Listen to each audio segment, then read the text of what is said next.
வணக்கம் சவுக்கு மீடியா நேயர்களே. இன்றைய அரசியல் அரட்டையில் பல்வேறு அரசியல் மற்றும் சமூக நிகழ்வுகளை பற்றி பேச இருக்கிறோம். வாருங்கள் சார். வணக்கம் சார். வணக்கம் சார். வேலையை விட்டு நீக்கணும் ஒரு பாட்டுக்கு வந்துட்டார். என்ன சார், நேற்று எனக்கு தெரியாமல் புதுசாக ஏதோ ஆங்கரை உட்கார வச்சுருக்கீங்க? ஆமாம், அதான் நீ தான் தொழிற்சங்கம் ஆரம்பிக்கிற முடிவுலாம் கைவிடுறதா இருந்தால் திருப்பி அதனால் இப்போ ஒரு தொழிற்சங்கம்லாம் ஆரம்பிக்க மாட்டேன் சவுக்கு மீடியாவில் என்று சொன்னதன் காரணமாக டக்குன்னு பாருங்க இல்லைன்னு ஒரு சிறப்பான ஆங்கர் எங்களுக்கு கிடைத்து விட்டார். நீ என்ன அங்கேயும் உட்காந்துக்கிட்டு அங்கே சும்மா தானே உட்காந்துட்டு இருக்க, இங்கே வந்து உட்காரு, இங்கே சும்மா உட்காரு. இங்க வந்துட்டு ஈடியை பத்தி கேட்டா அதை பத்தி தெரியல, வைஷ்ணவி பத்தி சொல்றாரு. அதுக்கப்புறம் இங்க இருந்து உட்காந்துக்கிட்டு சார் தலையை வாருங்க சார் அப்படின்றாரு. பழக்க தோஷத்தில் ஏதோ பேசியிருப்பாரு. சரி, பைக் இருக்கா? பைக் இருக்கு சார். ஏன் உங்க பைக்கு தூக்கல? அதான் எனக்கும் டவுட்டா இருக்கு. என்னப்பா ரகசிய உறவாயிட்டியா யாரும் கூட? சார் நான் என்ன சென்னையில் அது மட்டும் இல்ல, நம்ம மேலாம் டைரக்ட் போயிருந்தார். இல்லை, ஒரு விழாவுக்கு வந்து சிறப்பு இருந்தானா கூட்டம். Very good very good very good, மகிழ்ச்சி மகிழ்ச்சி. அதுக்கு போயிட்டு வந்தோம். நம்ம மேலாம் டைரக்டா கேஸ் போட்டுருவாங்க. கூடுதலாக இந்த நிகழ்ச்சியில் இன்னொன்று, இது நீங்கள் ஸ்டார்ட் பண்ணதுனால இந்த விஷயத்தை பேசியாக வேண்டும். வண்டி திருப்பி கொடுத்துட்டாங்களாப்பா? நேற்று ஜெயபிரகாஷ் மற்றும் இதை நேயர்கள்ட்ட சொல்லணும்ல, வண்டியை பிடுங்கினாங்கன்றது மட்டும் சொன்னோம்ல. ஜெயபிரகாஷ் மற்றும் சத்தியமூர்த்தியின் வாகனங்கள் முறையே V5 திருமங்கலம் காவல் நிலையம் மற்றும் KK நகர் காவல் நிலையத்தாரால் திருப்பி வழங்கப்பட்டது. ஜெயபிரகாஷுக்கு தெரியும் வண்டி கொடுக்க மாட்டாங்கன்னு எனக்கு தெரியும், அதனால் நீங்கள் இங்கே வா, நான் சேட்டை போயிட்டு வரேன்னு சொல்லிவிட்டேன். சத்தியமூர்த்தி இல்லை சார், காலையில் ஸ்டேஷனுக்கு வர சொல்லியிருக்காங்க, வண்டி கொடுத்துருவாங்க என்று நம்பி KK நகர் ஸ்டேஷனுக்கு போனோன்னே இங்கே தான் என்ன பண்ணுவாங்கன்னு தெரியுமே நமக்கு. KK நகர் காவல் நிலையத்திற்கு சென்று தான் உங்கள் வண்டியை சீஸ் பண்ண உத்தரவு போட்ட அதிகாரி மீட்டிங்கில் இருக்கார், இங்கே வெயிட் பண்ணுங்கள். சரி, எவ்வளோ நேரம் சார்? ஐயா எப்போ வராரோ அப்போ தான் வெயிட் பண்ணு. பிறகு நமது வழக்கறிஞர் கிறிஸ்டபர் காவல் நிலையத்திற்கு சென்று, சார் என்ன சார் இது அப்படின்னு கேட்டோன்னே, இல்லை சார் மேலேருந்து ஆர்டர்ஸ் வரணும். அவரே கிறிஸ்டபரே ஃபோன் பண்ணி சொன்னார், சூடோ எஃபிடின் கடத்துறவனுக்கெல்லாம் பாதுகாப்பு கொடுத்துட்டு இருந்தாங்க, இந்த வண்டியை பிடிங்கிக்கிட்டு இவனுங்க பண்ணுற லோலாயி தாங்க முடியல சார், நான் பேசிக்கிறேன், நீங்கள் உங்களுக்கு வேலை. அட்லீஸ்ட் இவருக்காவது என்னைக்கோ ஒரு நாள் ஹெல்மெட் போடலன்ற காரணம் இருந்துச்சு. சத்தியமூர்த்திக்கு அஃபென்ஸே இல்லை, டிராஃபிக் அஃபென்ஸ் கூட இல்லை. பட் நேற்று உனக்கு எதுவும் ஃபைன் எதுவும் போட்டாங்க? ஒன்றுமே இல்லை. நேற்று போனோன்னு சார் வண்டி எடுத்துகிட்டு போங்க, லெட்டர் ஒன்று எழுதி கொடுத்துங்க. சத்தியமூர்த்தி பேருக்கு தகுந்தார் போல் அவர் சத்தியமூர்த்தி தான். அது மட்டும் இல்லாமல் ஜெயபிரகாஷ் போனோடனே நான் சொல்லிட்டேன், வீடியோ எடுப்பா, வண்டி எடுக்கிறது வீடியோ எடுனோடனே அவங்களும் பதிலுக்கு வீடியோ எடுக்கிறாங்களா, எடுத்துக்கங்க, நாங்களே தப்புன்னா இல்லை பைக்கை திருப்பி கொடுத்துட்டாங்கன்னு அவங்களும் சொல்லணும்ல. நான் தப்பு சொல்லல, நான் அதை தப்பு சொல்லலை. பைக்கு போலீஸ் ஸ்டேஷனுக்கு போயிருக்குன்றதுக்கான ஆதாரங்கள் நமக்கு வேணும் இல்லை. நாளைக்கு நான் பைக் எடுக்கவே இல்லைன்னு சொல்லுவாங்க, ரெக்கார்டு எங்கே இருக்கு? 6 இடத்துல சொன்னாங்க சார்.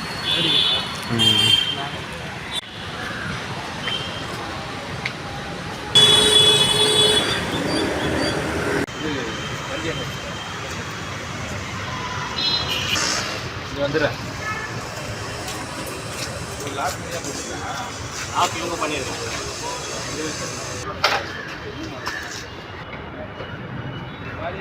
என்று அதை எடுத்துக்கொண்டு வந்து விட்டார். இப்போது பார்த்தீர்கள் என்றால் இதில் அருண் சாதித்தது என்ன?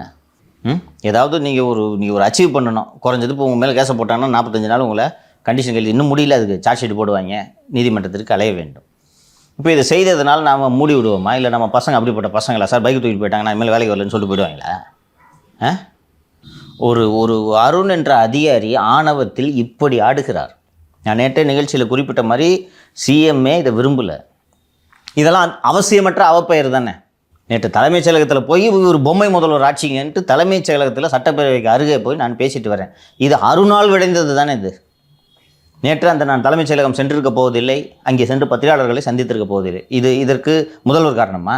ஸோ இப்படி ஒரு அரசுக்கு அவப்பெயரை ஏற்படுத்தி கொண்டிருக்கும் இந்த அதிகாரியை கட்டுப்படுத்த முதல்வர் தவறுகிறார் அல்லது கட்டுப்படுத்தும் அதிகாரம் இல்லாமல் இருக்கிறார் என்பதனால்தான் இவரை பொம்மை முதல்வர் என்று தொடர்ந்து விமர்சனம் செய்கிறோம். உங்களுக்கு நினைவு இருக்குன்னு நினைக்கிறேன், இல்லை லியோவுக்கெல்லாம் தெரியும்னு நினைக்கிறேன். யாரெல்லாம் சமூக வலைத்தளங்களில் அந்த காலகட்டத்தில் எனக்கு ஆதரவாக எழுதி கொண்டிருந்தாங்களோ அத்தனை பேரையும் அழைத்து அக்கௌண்ட்டை லாக் அவுட் பண்ணுங்கள், டெலீட் பண்ணுங்கள். அப்போ அந்த பீரியடில் நிறைய ஐடிஸ் இருக்கும், ஞாபகம் பார்த்தீங்களா? சப்போர்ட் சவுக்கு அது இதுன்ட்டு நிறைய ஐடிஸ் இருக்கும். இப்போ 1-2 ஐடி தான் இருக்கும், அன்றைக்கி நிறைய இருக்கும். அத்தனை பேரையும் இன்பாக்ஸ்லேயே போய் அக்கௌண்ட்டை டெலீட் பண்ணு. பெண்களாக இருந்தாலும் இது மாதிரி இவ்வளோ வேலையை பண்ணி முடிஞ்சிருச்சு. தோத்துட்டாரு அருண், தோத்துட்டாரு, ஒன்றும் பண்ண முடியல. இன்றைக்கி நம்ம மீது வழக்கு போட முடியாது. எவனுமே ஆஃபீஸ் கொடுக்கக்கூடாதுன்னு போய் பில்டிங் ஓனர்லாம் மிரட்டிக்கிட்டு இருந்தீங்க.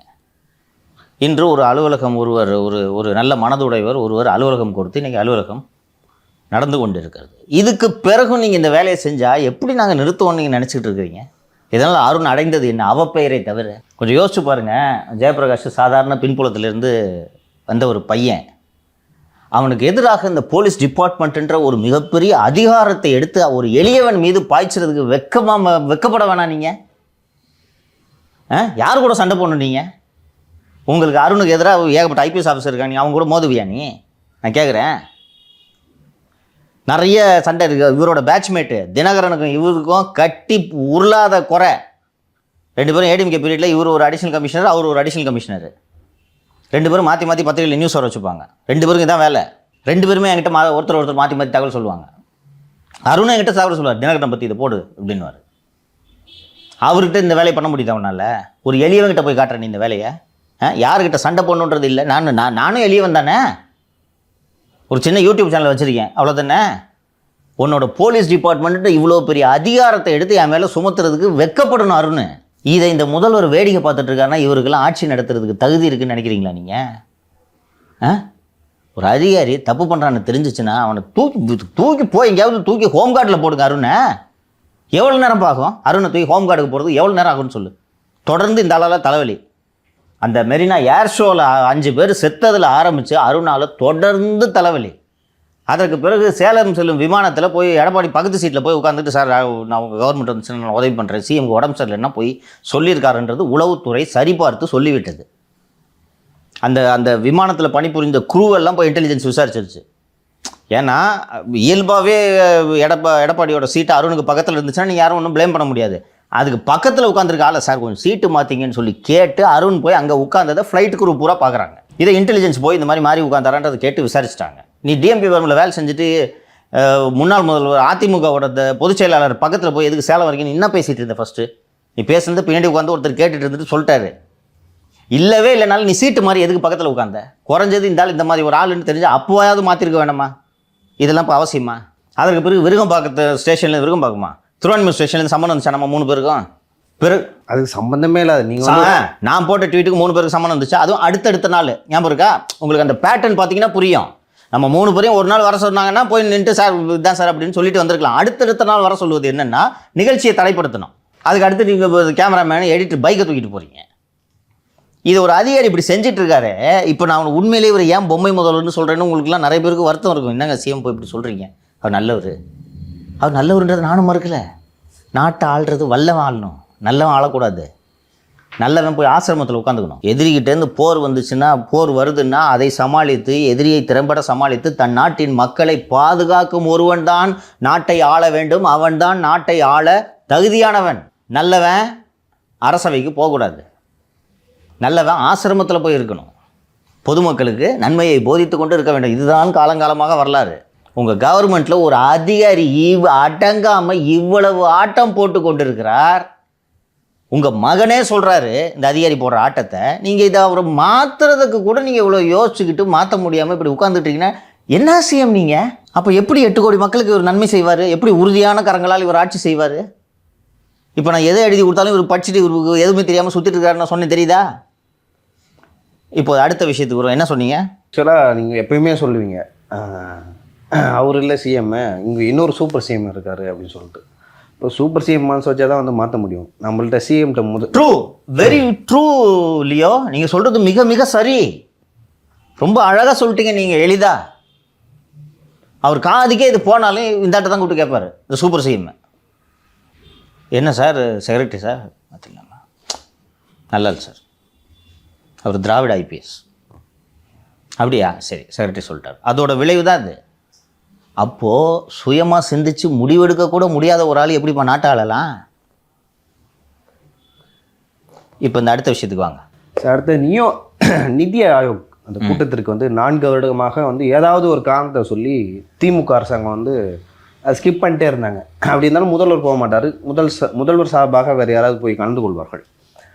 இந்த வருடம் முதல்வர் செல்வதற்கு வந்து நிறைய காரணங்கள் இருந்ததாக சொல்லப்படுகிறது. எதிர்க்கட்சி தலைவர் எடப்பாடி பழனிசாமி அவர்களே சொன்னாங்க, மகனை காப்பாற்றுறதுக்காக டெல்லிக்கு செல்கிறார் முதல்வர் அப்படின்னு சொல்லிட்டு சொன்னார். டெல்லிக்கு வந்து முதல்வர் போயிருக்காரு. என்னென்ன காரணத்துக்காக வந்து போயிருக்காரு? நிதி ஆயோக் கூட்டம் மட்டுமே வந்து காரணமாக இருக்க முடியாதுன்னு நான் சொல்கிறேன். அதைத்தான் நீங்கள் எளிதாக சொல்லி முடிச்சிட்டிங்களே. இதுக்கு முன்னாடி இப்போ ஒரு 22 நிதி ஆயோக்கு போய் 23 போக முடியலன்னா நீங்கள் சொல்கிறது என்ன காரணன்றதை யோசிக்கலாம். ஆட்சிக்கு வந்ததுலேருந்து நிதி ஆயோக் கூட்டத்துக்கு போவே இல்லை. போன வருஷம் கூட்டத்துக்கு போகாமல் இருந்தாலும் பரவாயில்ல, 9 நிமிஷத்துக்கு ஒரு மொக்க வீடியோ. நான் ஏன் போகவில்லை தெரியுமா? இப்போ எதுக்கு போனீங்க? கர்நாடக முதல்வர் திரு சித்தராமையா மற்றும் மேற்கு வங்க முதல்வர் செல்வி மம்தா பானர்ஜி ஆகியோர் நிதி ஆயோக் கூட்டத்தை புறக்கணிக்கிறோம் சொல்லியிருக்காங்களா? இந்த வாட்டி போகல. இப்போது என்ன சார் திடீரக்கிற? ஒரு முன்னாள் உடன்பிறப்பு என்ற அடிப்படையில் மாலதியின் கருத்தை கேட்டுக்கொண்டு அடுத்து நாம் தொடருவோம். சொல்லுங்கள். எதுக்குமா போயிருக்காரு ஒரு முன்னாள் ஊபி? ஏன்னா ஒரு ஊபியோட மூளை எப்படி சிந்திக்கின்றது உங்களுக்கு தெரியும். சொல்லுங்கள். ஊபி சொல்லுங்கள். அதான் சார், போன தடவை நிதி கொடுக்கல அதனால போல, இந்த தடவை நிதி கொடுக்கல அதனால போயிருக்காரு. எந்த நிதி கொடுக்கல? உதயநிதிக்கு கொடுக்கலன்றீங்களா? சம்மனையா? இடி சம்மனமா? ஏன் இப்படி கொலவெறியோடு இருக்கீங்க? ஒரே காரணம், மகனை காப்பாற்ற வேண்டும். இப்போ சார் ஈடியோட ப்ரோபுக்கு தடை கிடச்சிருச்சு. ஸோ முன்னாடியே முடிவு எடுத்துட்டாங்க நிதி ஆயோக்கு போகணும் அப்படின்னு சொல்லிட்டு. ஒருவேளை இந்த தடை தெரிஞ்சுருந்தா போகாமல் இருந்திருப்பாங்களா சார்? இந்த தடை தற்காலிகமானது என்பது நம்மை விட அவர்களுக்கு நன்றாக தெரியும். இடிஐ சர்ச் வந்த உடனே டக்குன்னு வந்து இந்த 200 பேமெண்ட்டை நிறுத்திடுவாங்க. ட்வீட்டு போஸ்ட்டுக்கு 200 கொடுத்துட்டு இருக்காங்க. டக்குன்னு வந்து இந்த இடி சர்ச்செலாம் இருந்தோன்னா இடி பணத்தை லாக் பண்ணிச்சு, உங்களுக்கு 200 கிடையாது இனிமேல்னு சொன்ன உடனே அவர்கள் எவ்வளவு சோகத்தில் இருப்பார்கள். நமது செந்தில் போன்ற நபர்கள். எந்த செந்தில்? செந்தில் ஜி இல்லை, அண்டா. மன்னிக்கவும் இல்லை, நான் வந்து அந்த கருத்து சொல்ல அவரே தான் சொன்னார். என்ன நிறுத்தி விடுவார்கள். அப்போது தடை கிடச்ச உடனே அந்த 200 ரூபாய் உடன்பிறப்புகள் மனதில் எப்படி ஒரு மகிழ்ச்சி ஏற்படும். வந்துடுச்சுடா பேமெண்ட் என்று அவர்கள் கொண்டாடுகிறார்கள். மூத்த வழக்கறிஞர்களுக்கும் சரி, திமுக தலைமைக்கும் சரி, இது தற்காலிக தடை என்பது நன்றாக தெரியும். நான் 2 நாட்களாக நமது நிகழ்ச்சியில் விளக்கி கொண்டிருக்கிறேன். இன்றைக்கி டிடி நெக்ஸ்டில் நியூஸ் வந்திருக்கு. 1000 கோடி ரூபாய் ஊழல் என்று அஃபிஷியலாக அமலாக்கத்துறை தங்களது அறிக்கையில் தெளிவுபடுத்தி விட்டார்கள் இல்லைங்களா? இடி ப்ரெஸ் ரிலீஸில் 1000 கோடி ரூபாய் ஊழல் என்று சொல்லிவிட்டார்கள். ஒன்று, குறிப்பிட்ட சில மதுபான நிறுவனங்களுக்கு கூடுதலாக, அது பற்றி டைம்ஸ் ஆஃப் இந்தியாவில் ஒரு செய்தி வந்திருக்கு, ஞாபகப்படுத்துங்க சொல்கிறேன். குறிப்பிட்ட சில நிறுவனங்களுக்கு அதிகமான கொள்முதல் ஆணை கொடுக்கப்பட்டிருக்கிறது என்று செய்தி வந்திருக்கிறது. இது எல்லாவற்றைக்கும் மேலாக இந்த டாஸ்மாக் நிறுவனத்தின் தலைவராக, மேலாண் இயக்குனராக செயல்பட்ட திரு விசாகன் ஐஏஎஸ் அவர்கள் இந்த ஊழல் எப்படி நடந்திருக்கிறது என்று வாக்குமூலம் கொடுத்திருக்கிறார். இடி அதிகாரிகளிடம் கொடுக்கும் வாக்குமூலம் செல்லும். அதற்கும் மேலாக யார் அந்த தம்பி என்ற ஒரு லட்டு ஈடிக்கு கிடைத்திருக்கிறது. அந்த லட்டை ஈடி எப்படி தவறவிடும், பயன்படுத்தாமல் இருக்கும்? அவர் திரு ரத்தீஷ் அவர்கள் பேரில் ஒரே ஒரு நிறுவனம் கூட இல்லை, ஒரே ஒரு சொத்து கூட இல்லை, ஒரே ஒரு வீடு கூட இல்லை. அந்த 174 சர்ச் பண்ணாங்கல்ல, அந்த வீடு அவர் பேரில் இல்லை. உரிய நேரம் வரும்போது சொல்கிறேன். கிழக்கு கடற்கரை சாலையில் ஒரு பெரும் பங்களாவை கட்டி கொண்டிருக்கிறார். உரிய நேரம் வரும்போது 300 கோடி ரூபாய் வீடுன்னு சொல்கிறாங்க. கூட இருக்கும். நான் போய் வீடியோலாம் மட்டும் நாங்கள் போய் வீடியோலாம் எடுத்து லேண்டோட வேல்யூவோ அதுக்கு மேலே போகும். அந்த கன்ஸ்ட்ரக்ஷன் மட்டும் 300 கோடி ரூபான்னு சொல்கிறாங்க. கன்ஸ்ட்ரக்ஷன் மட்டும் இருக்குது, அது அவர் பேரில் இல்லை. அதாவது செல்ஃபி எடுத்த வீடே போச்சு, இதில் வீடியோ வேற எடுத்துருந்துருக்கீங்க. அதுக்கும் ஜெயபிரகாஷ் தான் இப்போ தெரியுதா? ஜெயபிரகாஷ் பைக்கை ஏன் தூக்குறாங்கன்னு. ஸோ அந்த வீடு ஒரு பெயரில் இருக்கிறது. நான் ஏற்கனவே நேற்று ஜெயபிரகாஷ் வச்சு தானே சொன்னேன். லியோ 300 கோடிக்கு வீடு கட்டிகிட்டு இருக்காருன்னா லியோ கூப்பிட்டு பஸ், ஏது பஸ் இது வீடு 300 கோடிக்கு கட்டுற, இது பாரு இதெல்லாம் இவ்வளோ செலவாகும், ஏது பஸ் இதுக்கு துட்டுன்னு கேட்டால் லியோ வந்து இந்த பாருங்கள் சார் எனக்கு இவ்வளோ ரூபா இருக்குது அப்படின்னு சொல்லிட்டு காமிச்சிட்டானா முடிஞ்சு. ஆனால் லியோவில் காட்ட முடியாது. 174 வீட்டில் ரத்தீஷ் குடியிருக்கிறாருன்றது தெரிஞ்சு உள்ளே போய் சோதனை நடத்தியிருக்காங்க. அந்த வீட்டை தான் கூட்டிகிட்டு போயிட்டாரு. அந்த வீட்டை தான் சீல் வச்சுருக்காங்க. அந்த வீடு ஒருவர் பெயரில் இருக்கிறது இல்லவா? ஆமாம், அது யார் பேர் இருக்குது? அது சொல்ல மாட்டீங்க இப்போ இல்லை, நேரம் வரட்டும். நான் இந்த கிழக்கு கடற்கரை வீடு, இந்த வீடு எல்லாத்தையும் சொல்கிறேன். இதற்கான எவிடன்ஸு ஈடுகிட்டே இருக்கா? கண்டிப்பாக இருக்கும். அண்டு சாதாரண ஒரு நபராக உதயநிதியின் உதவியாளராக, உதயநிதி எங்கே போனாலும் கூட செல்லும் உதவியாளராக சென்று கொண்டிருந்த ஆகாஷ் பாஸ்கரன் என்ற தம்பி மிக மிக பிரபலமான நட்சத்திரங்களோடு சுற்றி வருகிறார். அவர்களை வைத்து திரைப்படம் எடுக்கிறார். அண்ட் அந்த 3-4 படங்களோட பட்ஜெட் எல்லாம் சேர்த்து 500-600 கோடியை தாண்டுன்றாங்க. ஏது தம்பி, செந்தில் பாலாஜி ஹாஸ்பிட்டலுக்கு பார்க்குறதுக்கு உதயநிதி போனான்னா கூட நைட்டு வெட்டியாக சுற்றி நிற்கிற டிஷர்ட் போட்டுக்கின்னு எப்படிப்பா திடீர்னு 2 நாள் 600 கோடிக்கு படம் எடுக்கிற அளவுக்கு ஒரு 2 வருஷத்தில் நீ உன்னுடைய வளர்ச்சிக்கான பின்னணி என்ன என்ற அமலாக்கத்துறை இதை விசாரிக்கும். இது அந்த குடும்பத்துக்கு தெரியாதா? முதல்வருக்கு தெரியாதா? ஸோ இங்கே இந்த 200 ரூபாய் ஊப்பிகளின் மகிழ்ச்சிக்கான காரணத்தை சொன்னேன். அது மாதிரி இவங்களும் வந்து ஏய் ஜாலி பாத்தியா சம்மட்டி அடி அப்படின்ட்டு சொல்லிட்டு உட்காந்துருவாரா? டெல்லியில் என்ன நடந்தது என்று தெரிந்தால் நித்தி ஆயோக்குக்காகத்தான் சென்றார்களா இல்லையா என்பது உங்களுக்கு தெரியும். சரி, போனாங்க நித்தி ஆயோக்குக்கான்னு கேட்டிங்கல்ல. நித்தி ஆயோக் முடிச்சுட்டு வர வேண்டியதானே. எதுக்கு இன்றைக்கி மாலை வந்து பிரதமரோடு எதற்கு தனிப்பட்ட சந்திப்பு? எதுக்கு டைம் கேட்குறீங்க? எப்படி நீங்கள் புறக்கணிக்கணும். வெளியில் வந்து நீங்கள் சொல்லுவாங்க பாருங்கள், நம்ம இப்போ மதியம் என்ன 12 மணிக்கு ஷூட் பண்ணிருக்கோமா, சாயங்காலம் வந்து தமிழகத்துக்கு நிதி ஒதுக்க வேண்டும் என்று பிரதமரிடம் வலியுறுத்தினேன். நிதி ஆயோக்கில் போய் கேட்க வேண்டியது. தனியாக போய் கேட்கணும்ப்பா. நம்ம தனி மாநிலத்தில் தமிழ்நாட்டுக்கு என்று ஒரு தனித்துவம் இருக்கிறது அல்லவா? அன்று அண்ணன் ராசா அவர்கள் அண்டு யார் வந்து பிரைம் மினிஸ்டருக்கு இந்த அப்பாயின்மெண்ட்டு, பிரைம் மினிஸ்டர் ஆஃபீஸ்க்கு இந்த அப்பாயின்மெண்ட்டை வாங்கி கொடுத்தாங்க என்று விசாரித்த போது ஆர்எஸ்எஸ்ஸில் இணை பொதுச் செயலாளராக இருக்கக்கூடிய திரு CR முகுந்தா என்பவர் மூலமாக இந்த அப்பாயின்மெண்ட்டை ஸ்டாலின் பெற்றிருக்கிறார் என்று சொன்னார்கள். நேற்று இரவு தமிழ்நாடு இல்லத்தில் அண்ணன் ராசா அவர்கள் பிஜேபியின் ஒரு முக்கிய தலைவரை சந்திக்க வைத்திருக்கிறார். சந்திக்க வைத்த போது அப்போது முதல்வர் சொல்லியிருக்கிறார், எனக்கு இது நடந்தது எதுவுமே தெரியாது,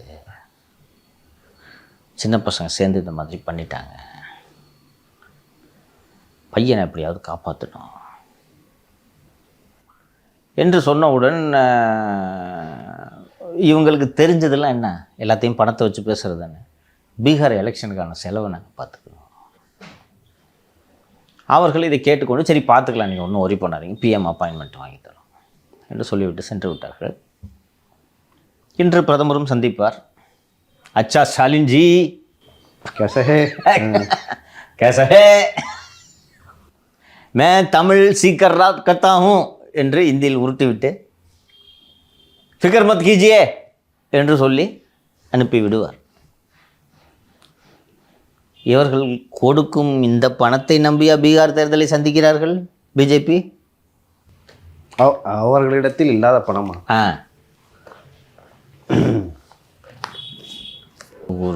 ஒரு வார்த்தை சொன்னால் தமிழ்நாட்டிலேருந்து பீகார் வரைக்கும் 500 நோட்டு கட்டாக ரோட்லேயே அடிக்கின்னு போவாங்க, அவ்வளோ துட்டுருக்காங்க. அப்போது அவர்கள் சரி இப்போ விழுந்துட்டாங்க, சரியா, வெள்ளை கொடியோடு விழுந்து விட்டார்கள். இன்று பிரதமரிடத்தில் இதைத்தான் முதல்வர் கேட்க போகிறார். அதில் ஒன்றும் சந்தேகம் அவங்களுக்கு வேறு எதுவும் இல்லை, ஒன்றும் கம்பசூத்திரம் இல்லை. உங்களுக்கு ஒரு சினிமாவுக்கு போகிறது அவசியமாக இல்லையான்றதை பற்றி நீங்கள் யோசிக்கலாம். சோறு திங்கிறது அவசியமாக இல்லையான்றதை யோசிக்கிறது இடம் இருக்காதுல்ல.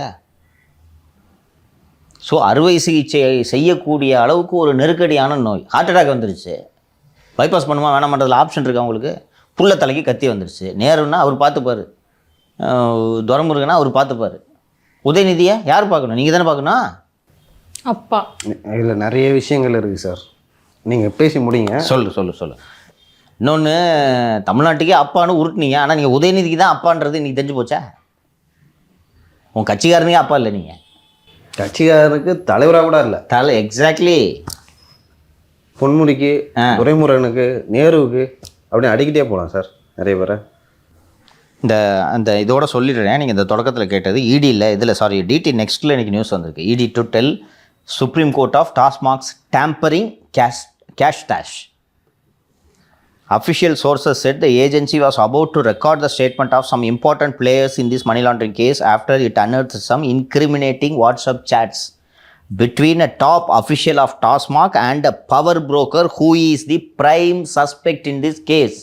ஒரு பேரை மட்டும் சொல்கிறேன். அவர்களோட வாக்குமூலத்தை இடி பதிவு செய்ய இருந்த நிலையில் இந்த தடை விதிச்சு இதை உச்சநீதிமன்றத்திற்கு இடி போய் சொல்ல போகுது அப்படின்னு சொன்னால் ஏற்கனவே சொன்னது ஸ்டே இஸ் நாட் பெர்மனெண்ட். இப்போது ஒரு தந்தையாக போய் இன்றைக்கி சரண்டராக தான் போகிறாரு. பிஜேபிக்கு இவங்க துட்டு தேவையில்லைன்றது உங்களுக்கு நல்லா தெரியும். அப்போ பிஜேபி திமுகவிடம் என்ன எதிர்பார்ப்பார்கள்? ஆதரவு. அது வெளிப்படையாக கொடுக்க முடியாதுல்ல. காங்கிரஸை கூட்டணியிலிருந்து கழட்டி விடுங்க. ஃபேண்டாஸ்டிக். அதானே கேட்பாங்க. அது மட்டும் கேட்க மாட்டார்கள். நாங்கள் சொல்லும் நபர்களுக்கு கூடுதல் பொறுப்புகளை கொடுங்கள் என்று சொல்ல வாய்ப்பு இருக்கிறதா? அவங்க கட்சியில், திமுக கட்சியில் நான் சொல்கிற ஆளுக்கு பொறுப்பு கொடுன்னு சொல்கிறதுக்கு பாசிபிலிட்டி இருக்கா? இருக்கு. ஆராசாவுக்கு கொஞ்சம் கூடுதல் பொறுப்பு கொடுங்க. ஜெகதரட்சகனுக்கு கொஞ்சம் கூடுதல் பொறுப்பு கொடுங்க. ஏவா வேலுவுக்கு கொஞ்சம் கூடுதல் பொறுப்பு கொடுங்க. கனிமொழியை வந்து கட்சியோட பொதுச் செயலாளராக இருக்குங்க. துறைமுருகன் இதுன்னு சொல்லிட்டீங்க, கனிமொழியை கட்சியோட பொதுச் செயலாளராக இருக்குங்க. இந்த மாதிரி டிமாண்ட் வந்து ஏன் வைக்கிறாங்க சார்? இப்போ நீங்கள் காங்கிரஸில் வந்து கூட்டணியிலேருந்து அகற்றுங்க, இல்லை கூட்டணி முறிவு ஏற்படுத்துங்க அப்படின்னு சொன்னால் அதில் ஒரு நியாயம் இருக்குது. அவருக்கு எதிரான ஒரு கட்சி அது காங்கிரஸ். திமுக கட்சியிலே வந்து சில அமைச்சர்கள் இருக்காங்க முக்கியமான, அவங்களுக்கு ஏன் பொறுப்பு கொடுக்க சொல்கிறாங்க? அதனால் வந்து அவங்களுக்கு என்ன லாபம் இருக்க போகுது? அதையும் செய்ய சொல்ல போகிறாங்க. அது வந்து ஒரு மாதிரி வெளியிருந்து பார்க்கறதுக்கு வந்து என்ன அப்படி பேசுகிறாங்க, நான்சென்ஸ் டிமாண்ட் மாதிரி இருக்கு. இவர்கள் சொல்வதை செய்தால் திராவிட முன்னேற்ற கழகம் என்ற தனி கட்சி அல்ல. இப்போது திராவிட முன்னேற்ற கழகத்தின் கூட்டணி கட்சிகள் எப்படி திமுகவின் துணை அமைப்பாக இருக்கிறது? திமுக பேசுறதுக்கு மறுத்து ஏதாவது ஒரு கூட்டணி கட்சி பேசுமா? பேசாது. அதுபோல் திமுக நாளை மாறிவிடும். பிஜேபிக்கு எதிராக பேசாது. பிஜேபிக்கு எதிராக பேசாதுன்றவர் சொல்வதையெல்லாம் செய்யும். கிளிப்பிள்ளையாக மாறிவிடும். எக்ஸாக்ட்லி. என்னப்பா பார்லிமெண்ட்டில் அங்கே சத்தம் அப்படிங்க இல்லை, ஒன்றும் இல்லைங்க என்று உட்காருவார்கள். வக்ஃபு மசோதா வருது, இல்லைங்க வக்ஃபு மசோதா தம்பி நான் உட்காந்துறேன். கட்சியவர்கள் கட்டுப்பாட்டில் வந்து விடும் அல்லவா? குறைஞ்சபட்சம் அந்த குரல் கொடுக்க முடியாது இஷ்யூவுக்கு. பில் அமெண்ட்மெண்ட் பாஸ் பண்ணும்போது சப்போர்ட் பண்ண முடியும். ஓவராக பிஜேபிக்கு எதிர்த்து உத்தவ் தாக்கரே சவுண்டு கொடுத்துட்டு இருந்தார். கட்சி ஒன்றை இருக்கும் தானே இந்த சவுண்டு கொடுக்குற நீ? தம்பி யார்ப்பா அந்த ஷிண்டேவை கூப்பிடு. இப்போ கட்சி யார்கிட்ட இருக்கு? ஏக்நாத் ஷிண்டே. சரத்பவார்கிட்ட இந்த மாதிரி எங்களுக்கு எதிராக கூட்டணி கட்டி நீ அமைக்காதீங்கன்னு சொல்கிறாங்க, கேட்கல. அண்ணமையனை கூப்பிடுப்பா. இனி அவனுக்கு என்ன பிரச்சனை சார்? ஒரு 2-3 எஃப்ஐஆர் இருக்குது சார், நாளைக்கே க்ளோஸ் பண்ணுறோம். அப்படி தானே பண்ணாங்க சார். கட்சியில் சேர்ந்தவா முந்தின நாளோ அடுத்த நாளோ பண்ணாங்க. இப்போது நான் சொல்லும் திமுக தலைவர்களின் பெயர்களை எல்லாம் கோர்த்து பாருங்கள், சரியாக பொருந்தும். ஸோ இப்போ வந்து ஆராசா ஜெகத்லாம் அவங்க மேலே இருக்க கேஸுகளெல்லாம் இது மூலமாக முடிச்சுப்பாங்க, பிஜேபிக்கு சப்போர்ட் பண்ணுவாங்க. சரி அப்படின்னு சொல்கிறீங்களா? சரி, அப்படி செய்யாமல் ஆராசாமி மட்டும் முரண்டு பிடிக்கிறாரு. என் தலைவனுக்காக ஸ்டாலினுக்காக நான் உயிரை கொடுப்பேன்னு சொல்கிறாரு. இந்த குடும்பத்துக்காக ஆராசா ஏமா ஜெயிலுக்கு போனோம் சொல்லுங்கள்? ஏற்கனவே ஒரு டைம் போயிருக்காரு அவர். போயிருக்காரு. போயிட்டு வந்ததுக்கான உரிய மரியாதை கொடுக்குறீங்களா? நீங்கள் வாங்கின துட்டுக்கு தானே கனிமொழி ஜெயிலுக்கு போனாங்க. அவங்களுக்கு உரிய மரியாதை கொடுக்குறீங்களா? அவன் கொடுக்குறான் உரிய மரியாதையை இல்லையா? ரஷ்யாவுக்கு அனுப்பி வைக்கிறேன். Yes man. அது கனிமொழியை எதிர்பார்க்க மாட்டாங்க. எதுக்கு உங்களுக்கு அப்போ ஜெயிலுக்கு போனோம்? இன்னொன்று, 2Gயில் பெரும் பங்கு பணத்தை அனுபவித்தது ஸ்டாலின் மற்றும் ஸ்டாலின் குடும்பம், கரெக்டா? ஜெயிலுக்கு போனது யார்? கனிமொழியும் ஆராசாவும். அப்போ இப்போ திருப்பி எதுக்கு ஜெயிலுக்கு போனோம்? ஆராசாவும் சரி கனிமொழியும் சரி துணை பொதுச் செயலாளராக இருக்காங்க. பொதுச் செயலாளராக இருக்குங்க. வேலுவை பொருளாளராக இருக்குங்க. நேரு ஏற்கனவே போயிட்டாரா? இதைத்தானே கேட்பாங்க பிஜேபி. ஃபஸ்ட்டு டிமாண்டு காங்கிரஸ் காலி பண்ணு. நீங்கள் காங்கிரஸ் வச்சுக்கிட்டே இதெல்லாம் பண்ணாலும் அவங்க தான் திரும்ப ஆமாம் வருவாங்க. இன்னொன்று, காங்கிரஸை தனியாக விட்டானா தெருவுக்கு தான் போவாங்கன்றது நன்றாக தெரியும். இப்போ தன் மகனுக்காக கட்சியவே காவு கொடுக்க போகிறாராங்க சார். மகனுக்காக ஊரையே காவு கொடுப்பாரு, கட்சி காவு கொடுக்க மாட்டாரா? இன்னொன்று, கட்சி வேறு அவர்கள் குடும்பம் வேறா? இப்போ மகனுக்காக தானே கட்சி இருக்கு. ஆமாம். அப்போ மகன் இல்லைன்னா கட்சி ஏது? அதான் மகன் வந்து முதலமைச்சராக உட்கார்றது தானே அவங்களோட வெற்றி. ஆமாம். அதுக்கு முன்னாடி முதலமைச்சராக உட்கார்றோ இல்லையோ வேறு ஜெயிலுக்கு போகாமல் இருக்கணும் அல்லவா? தங்கச்சி ஜெயிலுக்கு போனால் பரவாயில்ல, புள்ளைய ஜெயிலுக்கு அனுப்ப முடியுமா? அண்ணி சோறு போடுமா வீட்டில்? சரிங்க சார், நீங்கள் சொல்கிறதெல்லாம் திமுக பண்ணுது. உங்களுக்கு வந்து நான் மீட்டிங் அப்பாயின்மெண்ட் கொடுக்குறேன். ஓகே, எல்லா விஷயம் நான் வந்து திமுக பண்ணுது. பின்னாடி வந்து பாஜகவும் ஆர்எஸ்எஸும் இதில் வந்து ஒரு கிட்டத்தட்ட ஒரு பேச்சுக்கு வச்சிங்களான்னு வச்சிங்களேன். ஒரு பக்கம் வந்து அதிமுக பார்க்குது, உங்களுக்காக நான் இஸ்லாமிய மக்கள்லாம் பகைச்சு கொண்டு உங்க கூட மீண்டும் கூட்டணி வைக்கிறேன், ஓகேங்களா? திரும்ப எலெக்ஷன் வரப்போகிறான். நீங்கள் வந்து அவங்க கூட பேச்சுவார்த்தை நடத்தினா நான் எப்படி எங்கள் கட்சி வளருது, நான் எப்படி வின் பண்ணுறது நினைக்க மாட்டார் எடப்பாடி பழனிசாமி. நீ தானே சிஎம், உங்கள்கிட்ட ஏதாவது சொன்னோமா? நீங்கள் தான் சிஎம், உங்கள் தலைமையில் கூட்டணின்னு சொல்லியாச்சு. அவங்கள கூப்பிட்டு அவங்க கூட கூட்டணி வச்சு நாங்கள் என்ன அரசியல் பண்ணுறதுக்காக நாங்கள் இந்த வேலையை பண்ணுறோம்? திமுகன்ற கட்சி இருக்கக்கூடாதுன்றதுக்காக வேலை பண்ணால் உனக்கு தானே நல்லது. இதில் நீ அரெஸ்ட் பண்ணி வச்சாதான் வந்து ஒரு ஆட்டம் காணும், அதை வச்சு அரசியல் பண்ணலாம். நீங்கள் கைதே பண்ணலை. ரைட்டு. எலெக்ஷன் வேலையே பார்க்காம அவங்க அமைதியாக இருந்தாங்கன்னா நீ இந்த கஷ்டம் கூட வேண்டியது இல்லையே. உங்களுக்கு என்ன வேணும்? எலெக்ஷனில் ஜெயிக்கணும், அதுக்கு தானே அரெஸ்ட் பண்ண சொல்கிறேன். எலெக்ஷனுக்கு துட்டே செலவு பண்ண மாட்டாங்க, போதுமா? இன்னொன்று, இவர்களை கைது செய்து சிறையில் வைப்பதன் மூலம் தேர்தலில் அதிமுக கூட்டணி வெற்றி பெறுவது ஒரு வழி. காங்கிரஸை இவர்களை கழட்டிவிட வைப்பதன் மூலம் தேர்தலில் வெற்றி பெறுவது இன்னொரு வழி தானே. எந்த வழியில் செஞ்சால் என்ன? அல்டிமேட்டாக நீங்கள் ஜெயிக்கணும். இல்லை, அதான் திரு எடப்பாடி வந்து உதயநிதி கைது ஆகணும் அப்படின்றது அவரோட அவர் ஜெயிலில் வைக்கிறது எடப்பாடி விருப்பமா?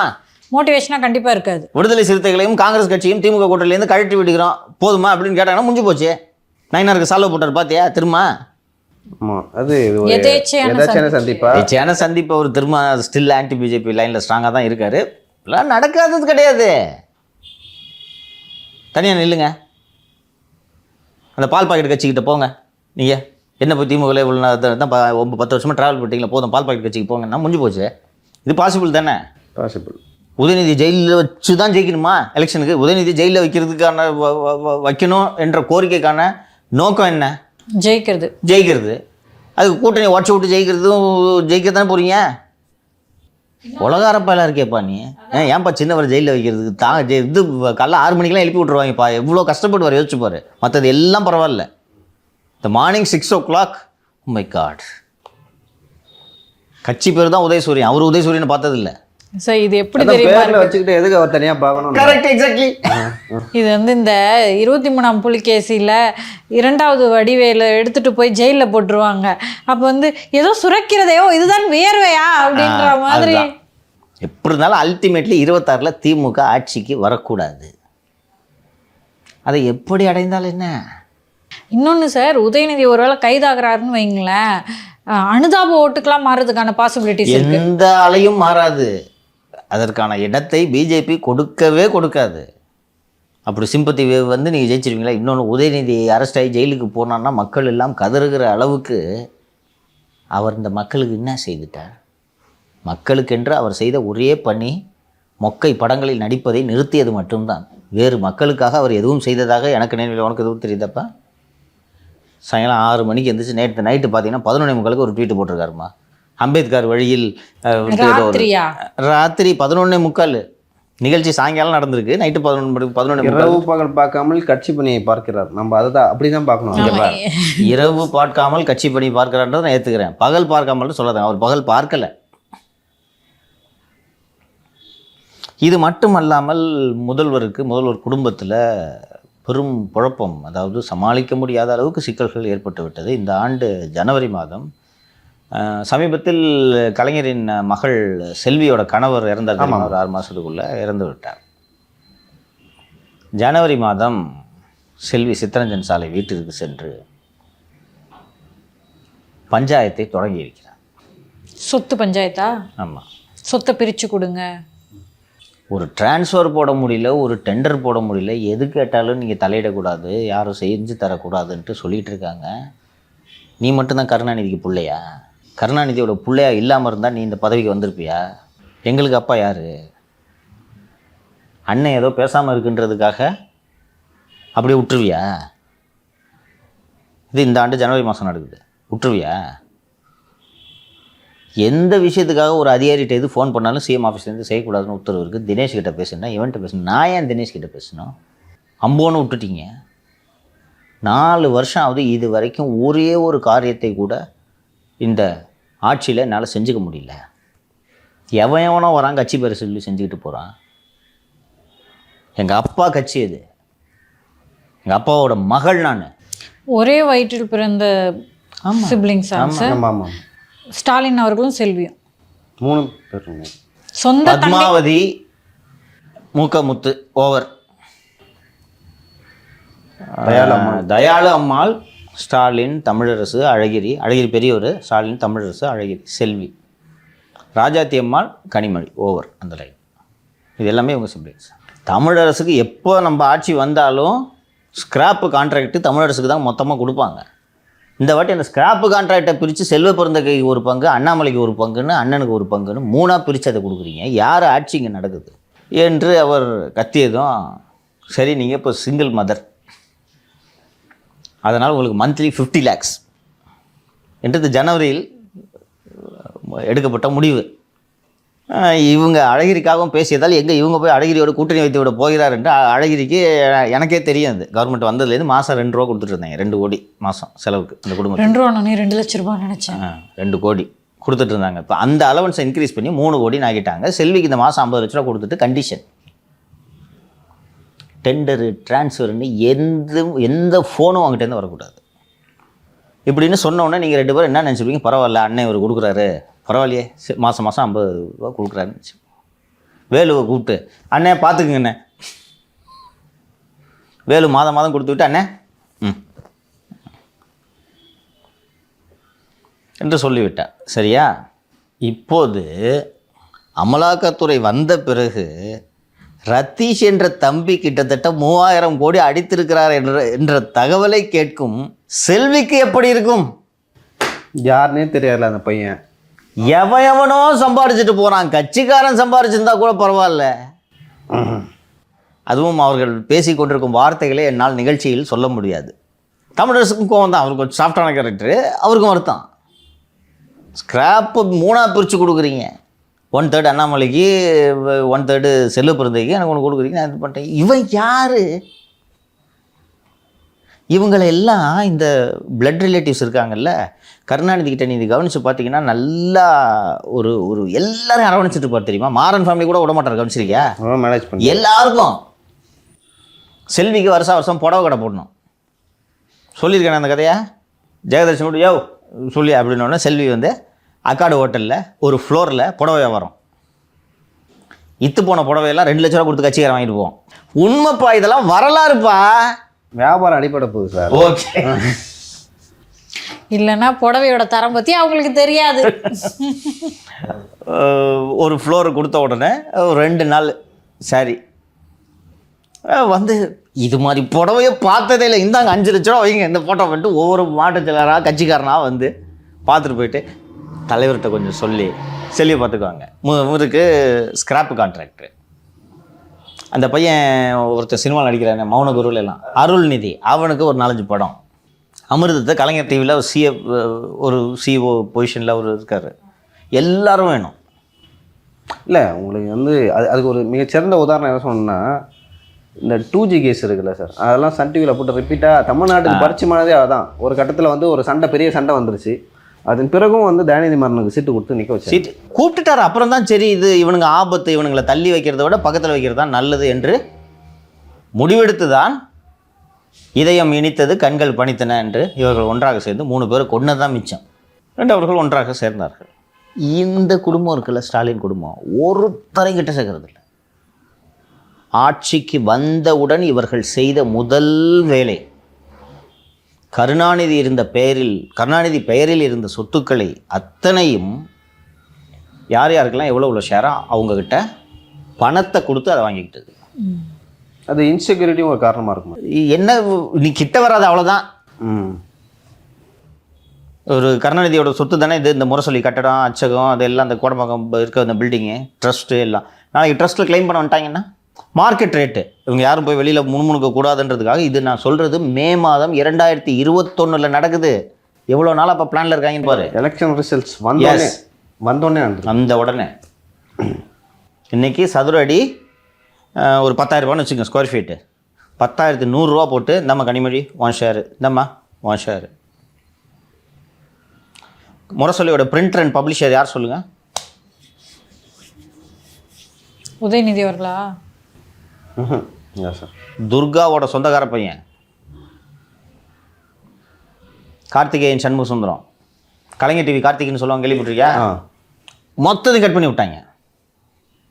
யாராவது ஏதாவது என்னென்னா அவங்க வந்தால் இது இவங்க ஐடியா பாரு, அவங்க வந்தால் ஆட்சிக்கு கெட்ட பேர் வந்துருமா. கலைஞர் சொந்தக்காரங்க ஆட்சியில் தலையிடுறாங்க, நிர்வாகத்தில் தலையிடுறாங்க. நீ யார் கொடுத்த ஐடியா இருக்குன்னு நீங்கள் நினைக்கிறீங்க? You see super scene. Super scene. இதுலலாம் அவர் தலையிடுறாரா? யாரு? இதனால தான் ஸ்டாலின் வீணாக போனது. இவன் உன் ரத்தம். 1000 நடந்தாலும் செல்வி அவனை விட்டு கொடுக்காது. அன்னைக்கு கூட வந்து நிற்பாங்க சார். நிற்பாங்க. சொந்தக்காரங்கல்ல. கருணாநிதி அரெஸ்ட் பண்ணப்போ அழுதுகிட்டு கண்ணீர் நீங்கள் தான் ஓடினீங்க, அப்பாவை தூக்கிட்டு நம்மளை தூக்கிட்டு போகிறாங்கன்ட்டு. எல்லாம் வந்து நான் கனிமொழி உட்காந்துருந்துச்சு பார்த்தீங்களா சென்ட்ரல் ஜெயில் வாசலில். யூசி வந்து நிற்பார. ஆனால் இவன் யூசியை தான் நம்பினார் அவர். அந்த யூசி தான் டெல்லிக்கு ஃபோனை போட்டு மக்வானான்னு நினைக்கிறேன் அந்த ஐஏஎஸ் ஆஃபீஸர் பேர், ஹிதேஷ்குமார் மக்வானான்னு சம்திங். இல்லை அதான் நீங்கள் சொல்கிற பேர் தான், லாஸ்ட் டைம் சொல்லியிருந்தீங்க. ஃபோன் பண்ணி ஆஃபீஸர்ஸை தொடாமல் சர்வேயர் ஜென்ரலாகவே ஏதோ இருக்காருன்னு நினைக்கிறேன். கொஞ்சம் சொல்லுங்கள். இப்போ இவ்வளவு பிரச்சனை வெடிக்கிறது. அண்ட் அந்த ஆர்எஸ்எஸ் பிரமுகரிடம் அப்பாயின்மெண்ட் பெற்றுக் கொடுத்தது யார் என்பதை பின்னர் அறிவிக்கிறேன். அந்த பெயர் இப்போதைக்கு தெரிய வேண்டாம். இது இப்படி இருக்க எப்படி தேர்தலை சந்திப்பார்கள்? அது மட்டுமல்லாமல் இன்னைக்கு ஜூனியருடனில் நானும் கேள்விப்பட்டேன். ஜூனியருடனில் இன்று வந்திருக்கக்கூடிய ஒரு செய்தி, 0.5% ஓட்டு கூட இல்லாத ஒரே ஒரு குருக்கள் கட்சிக்கு ஒரு ராஜ்யசபா சீட்டு தர்றீங்க. 21 நீங்கள் ஜெயிக்கிறதுக்கு காரணம் நாங்கள், 24 39 நீங்கள் ஜெயிக்கிறதுக்கு காரணம் சிறுபான்மையினர் வாக்குகள் நாங்கள். அப்படி இருக்கும்போது 4 சீட்டு வருது உங்களுக்கு. இன்னொன்று, இந்த 4 சீட்டையும் நீங்கள் ஜெயிக்கிறீங்கன்னா எங்கள் எம்எல்ஏக்களும் உங்களுக்கு வாக்களிக்கணும். ஆமாம், அப்போ தான் முழுமடையும். இப்போ எங்களுக்கு ஒரு சீட்டு கொடுக்குறதுல உங்களுக்கு என்ன பிரச்சனை? ஒரு டார்ச் லைட்டுக்கு ஒரு சீட்டை வீண் பண்ணுறீங்க, கைக்கு ஒரு சீட்டு கொடுக்கக்கூடாதா என்று இவர்கள் இந்த புறம் அழுத்தம் தருகிறார்கள். தருவார்கள் அழுத்தம் தருவார்கள். அவர்கள் விடுவார்களா? மேலேருந்து வருதா இல்லை இங்கேருந்தே வருதா? இங்கேருந்து, மேலேருந்து தான் இந்த டிமாண்டு. இவருக்கு கையில் ஒரு வாலியை கொடுத்தா போதும், அவர் பாட்டுக்கு இருப்பார். அவருக்கு பெரிய டிமாண்ட்லாம் ஒன்றும் இல்லை. இங்கே அவருக்கு கட்ட பஞ்சாயத்து அந்த இதுதான். நேற்று இந்த ஒரிஜினல் சூட்டு இங்கே சென்னை உயர்நீதிமன்ற கோடைக்கால அமர்வில் நீதிபதி திரு ஜே.ஆர். சுவாமிநாதன் அவர்கள் சிங்கிள் பெஞ்சாக அமரும் அந்த ஒரு அமர்வில் இது விசாரணைக்கு வந்தது. அந்த தனியார் நிறுவனம் வந்து இந்த இடம் எங்களுக்கு சொந்தமானது, 96 ஒப்பந்தம் போட்டோம், 96 நாங்கள் பணத்தை கொடுத்தோம், 99 இடம் எங்களிடம் எங்கள் வசம் வந்து விட்டது. இப்போது எங்களை இது பண்ண விடாமல், எங்களை அந்த நிலத்தை அனுபவிக்க விடாமல் பண்ணுறாங்கன்னொடனே ஒரு ஜட்ஜு வந்து உங்களோட பொசிஷனில் இருந்திருக்குன்றதுக்கு என்ன எவிடன்ஸு, ஸ்டேட்டஸ்க்கு ஆர்டர் பண்ணணுமா அப்படின்றது கேட்கும்போது காங்கிரஸ் தரப்பில் வாதிட்ட திரு அபிஷேக் மனு சிங்வி அவர்கள், இல்லைங்க ஸ்டேட்டஸ்கோலாம் எதுவும் நீங்கள் ஆர்டர் பண்ணாதீங்க, அது விஷயத்தை மேலும் சிக்கலாக்கும், அவர்களுக்கு இந்த நிலத்தில் உரிமை இல்லை, இந்த தனியாருக்கு இந்த நிலத்தில் உரிமை இல்லை என்பதற்கான வாதங்களை நான் விரிவாக எடுத்து வைக்கிறேன், நீங்கள் இடைக்கால உத்தரவு எதுவும் பிறப்பிக்காதீர்கள் என்று அபிஷேக் மனு சிங்வி வாதிடுகிறார். ஓகே, 2 பேரும் கன்வீனியண்ட்டாக டேட்டா சொல்லுங்கன்னு சொன்னோன்னா 1 ஜூலை அன்றைக்கு இந்த வழக்கு ஒத்தி வைக்கப்பட்டிருக்குது. இது இன்னும் குறைந்தது 15 வருடங்கள் நடக்கும்னு வச்சுக்கோங்க. நேற்று அது பார்த்தப்போ அதுக்கப்புறம் தான் எனக்கு சிவில் கேஸ் எனக்கு சுத்தமாக எனக்கு தெரியாது. என்ன சார் இப்படி நடக்குது, சாதாரணமாக 2 மாதம் 3 மாதம் சாதாரணமாக டேட்டு கேட்குறாங்களான்னு சொன்னோன்னே சிவில் கேஸாக அப்படி தான் அப்படின்ட்டாங்க. 15 வருஷம்ப்பா மினிமம். இன்னொன்று, இது ஒரு அரை கிரவுண்டு 1 கிரவுண்டு இடம் இல்லை, ஓகேவா? அரை கிரவுண்டு 1 கிரவுண்டுனா பட்டுக்கிட்டுன்னு ஏதாவது பேசி முடிக்கலாம். 181 கிரவுண்டு, அதுவும் மவுண்ட் ரோடு. கோர்ட்டில் மேட்ரு பெண்டிங்கு. அதுவும் வந்து 96 3 கோடியை கொடுத்த நிறுவனம். 96 நீங்கள் வட்டியை போட்டிங்கன்னா ஒரு 70 கோடி இப்போ இன்றைக்கி வரும்னு வச்சுக்கோங்க. இன்னொன்று, அந்த நிறுவனம் அந்த லேண்டை கைமாற்றி விட்டாங்கன்னா அவங்க 500 கோடிக்கு அதை விற்க முடியும். அவங்களுக்கு ஹோல்டு இருக்குது லேண்டில், எளிதாக விட்டுருவான் அவன். ஆமாம். அப்படி இருக்கும்போது இப்போ இந்த வழக்கமாக இந்த அரை கிரவுண்டு 1 கிரவுண்டெல்லாம் போய் குடிசை போட்டுட்டு அங்கே உட்காருவாங்க பார்த்துறியா, வேலி போட்டுக்கிட்டு ஃபென்ஸ் போட்டுட்டு. அது மாதிரி மவுண்ட் ரோட்டில் 181 கிரவுண்ட் லேண்டை நீங்கள் ஆக்குபை பண்ண முடியுமா? ஆனால் அந்த செல்வ பிறந்தைக்கு இந்த கட்டப்பஞ்சாயத்து புத்தி போல டெய்லியும் காங்கிரஸ் கிரவுண்டில் போயிட்டு யாரும் வந்து அந்த ப்ரைவேட் ஃபார்ம் எடுத்துகிட்டு போதுட்டு ஒரு 10 சேரை போட்டு டெய்லியும் காங்கிரஸ்காரன் 10 பேர் போய் அங்கே உட்காந்துட்டு வரணும். இது அவங்களுக்கு வேலை. 15 வருஷம் நடக்க போது எவ்வளோ நாள் உட்காருவாங்க? ஒரு கட்டத்தில் டயர்டாகி விட்டுருவாங்க. நீங்கள் வந்து இந்த வழக்கு நடக்க வரைக்கும் எந்த கன்ஸ்ட்ரக்ஷன் பண்ணக்கூடாது. எக்ஸாக்ட்லி மேன், லியோ பாயிண்ட்டுக்கு வந்துட்டார். இப்போ செல்வ பிறந்தையோட ஐடியா என்னென்னா, நம்ம டெனியூர் 3 வருஷத்துக்குள்ளே லேண்டை டிஎல்எஃப்க்கு கைமாற்றி விட்டு நமக்கு 100 கோடி, கட்சிக்கு 500 கோடி டொனேஷன் இவர் திட்டமிட்டு இந்த மூப்பனார் சமாதி தூக்கி கடாச்சிட்டு நம்ம இதை கைப்பற்றிடலான்ட்டு கணக்கு போட்டார். அவங்க நீதிமன்றத்துக்கு போயிட்டாங்க. ஆனால் அந்த புத்தி உங்களுக்கு நீங்கள் உங்களோட அந்த அடிப்படை குணம் என்பது மாறாதில்ல. கட்ட பஞ்சாயத்து இந்த லேண்டு போய் வச்சுக்கிட்டு அம்பேத்கர் நகர் தான் பேர் வைப்பாங்க. இது கவனிச்சிருக்கியா நீ? இந்த என்க்ரோச்மெண்ட் பண்ணுற லேண்டெல்லாம் பார்த்தீங்கன்னா அம்பேத்கர் நகர். என்னடா அப்படின்ட்டு போய் அங்கே போய் தொட்டிங்கன்னா SC/ST ஆக்டில் கேஸு பார்க்குறியா? இது நடந்திருக்கா இல்லையா? சில பேர் ஜெனியூனாக நடக்கிற கேஸும் இருக்குது. இந்த மாதிரி வந்து நடக்கிற ரவுடித்தனத்தை மட்டும்தான் நான் சொல்கிறேன். எளிய மக்கள், உழைப்பாளி மக்கள் காலம் காலமாக பட்டா இல்லாமல், வீடு இல்லாமல், ஆற்று கரைகளிலும் புறம்போக்கு நிலங்களிலும் குடியிருக்கிற அந்த ஏழைங்களை விட்டுரு. ஃபார் எக்ஸாம்பிள் இந்த கோவம் நதிக்கரத்தில் இதெல்லாம் விட்டுரு. அதெல்லாம் எளிய மக்கள், அவங்கெல்லாம் ஜென்யூன் போனஃபைட் கிரீவன்ஸு. இங்கே இந்த செல்லு பிறந்தைக்கு மாதிரி டிக்கெட்டுங்களை சொல்கிறேன் நான். போய் அம்பேத்கர் நகர் தான் வைப்பாங்க போடு. வரும்போதே நீங்கள் அச்சப்படணும். அம்பேத்கர் போய் ஏதாவது நீங்கள் போய் என்னையா என் இடத்துல நீ வந்து குடிசையை போடுறியா அப்படின்னு போய் சொன்னேன்னா ஜாதி பேர் சொல்லி திட்டுறியா? ஒரு ஒரு ஒரு தலித்து ஒரு குடிசையில் இருக்கிறது கூட உனக்கு பிடிக்கல. அது என் இடம்டா, அதை விடு. அப்போ தலித்து குடிசையில் இருக்கிறது உனக்கு பிடிக்கல, அப்போ நீ சாதி வெறிய. இப்படி உருட்டுறது அந்த புத்தி மாறாமல் இப்படி பண்ணிட்டு இருக்காரு. இந்த சிவில் சூட்டு முடியறதுக்கு இன்னும் சில வருடங்கள் ஆகும். இன்னொன்று புதுசாக வாங்குறவங்களும் சூட் இருக்கிறதுனால தைரியமாக அதை வாங்குறது, கன்ஸ்ட்ரக்ஷன் பண்ணுற வேலைகள்லாம் ஈடுபட மாட்டாங்க. நீங்கள் this is not a small amount. இப்போ ஒரு 10 லட்ச ரூபா ப்ராப்பர்ட்டினா சரி போட்டு பார்ப்போம்னு சொல்லிட்டு ட்ரை பண்ணலாம். இது 1500 கோடி ரூபா வரும் அந்த லேண்டோட இது. Who will invest when the litigation is pending in the high court? இன்னொன்று செவரல் ரவுண்ட்ஸ் போகுமா? ஏன் 15 வருஷம் போகும்னா இது சிங்கிள் ஜட்ஜு கிட்ட கேஸ் முடியறதுக்கே it will take 2 years. Single judge முடிஞ்சோடனே இங்கே டிவிஷன் பெஞ்சு. இந்த டிவிஷன் பெஞ்சு முடிகிறதுக்கு ஒரு 5லேருந்து 7 வருஷம் ஆகும். அதற்கு பிறகு உச்சநீதிமன்றம். அதுக்குள்ளே செல்வ பிறந்தையோட டென்யூர்லாம் சீக்கிரம் முடிஞ்சிடும். இது போக ஒரு ஒரு ஒரு ஒரு இந்த சர்ச்சுக்கே திருப்பி போவோம்.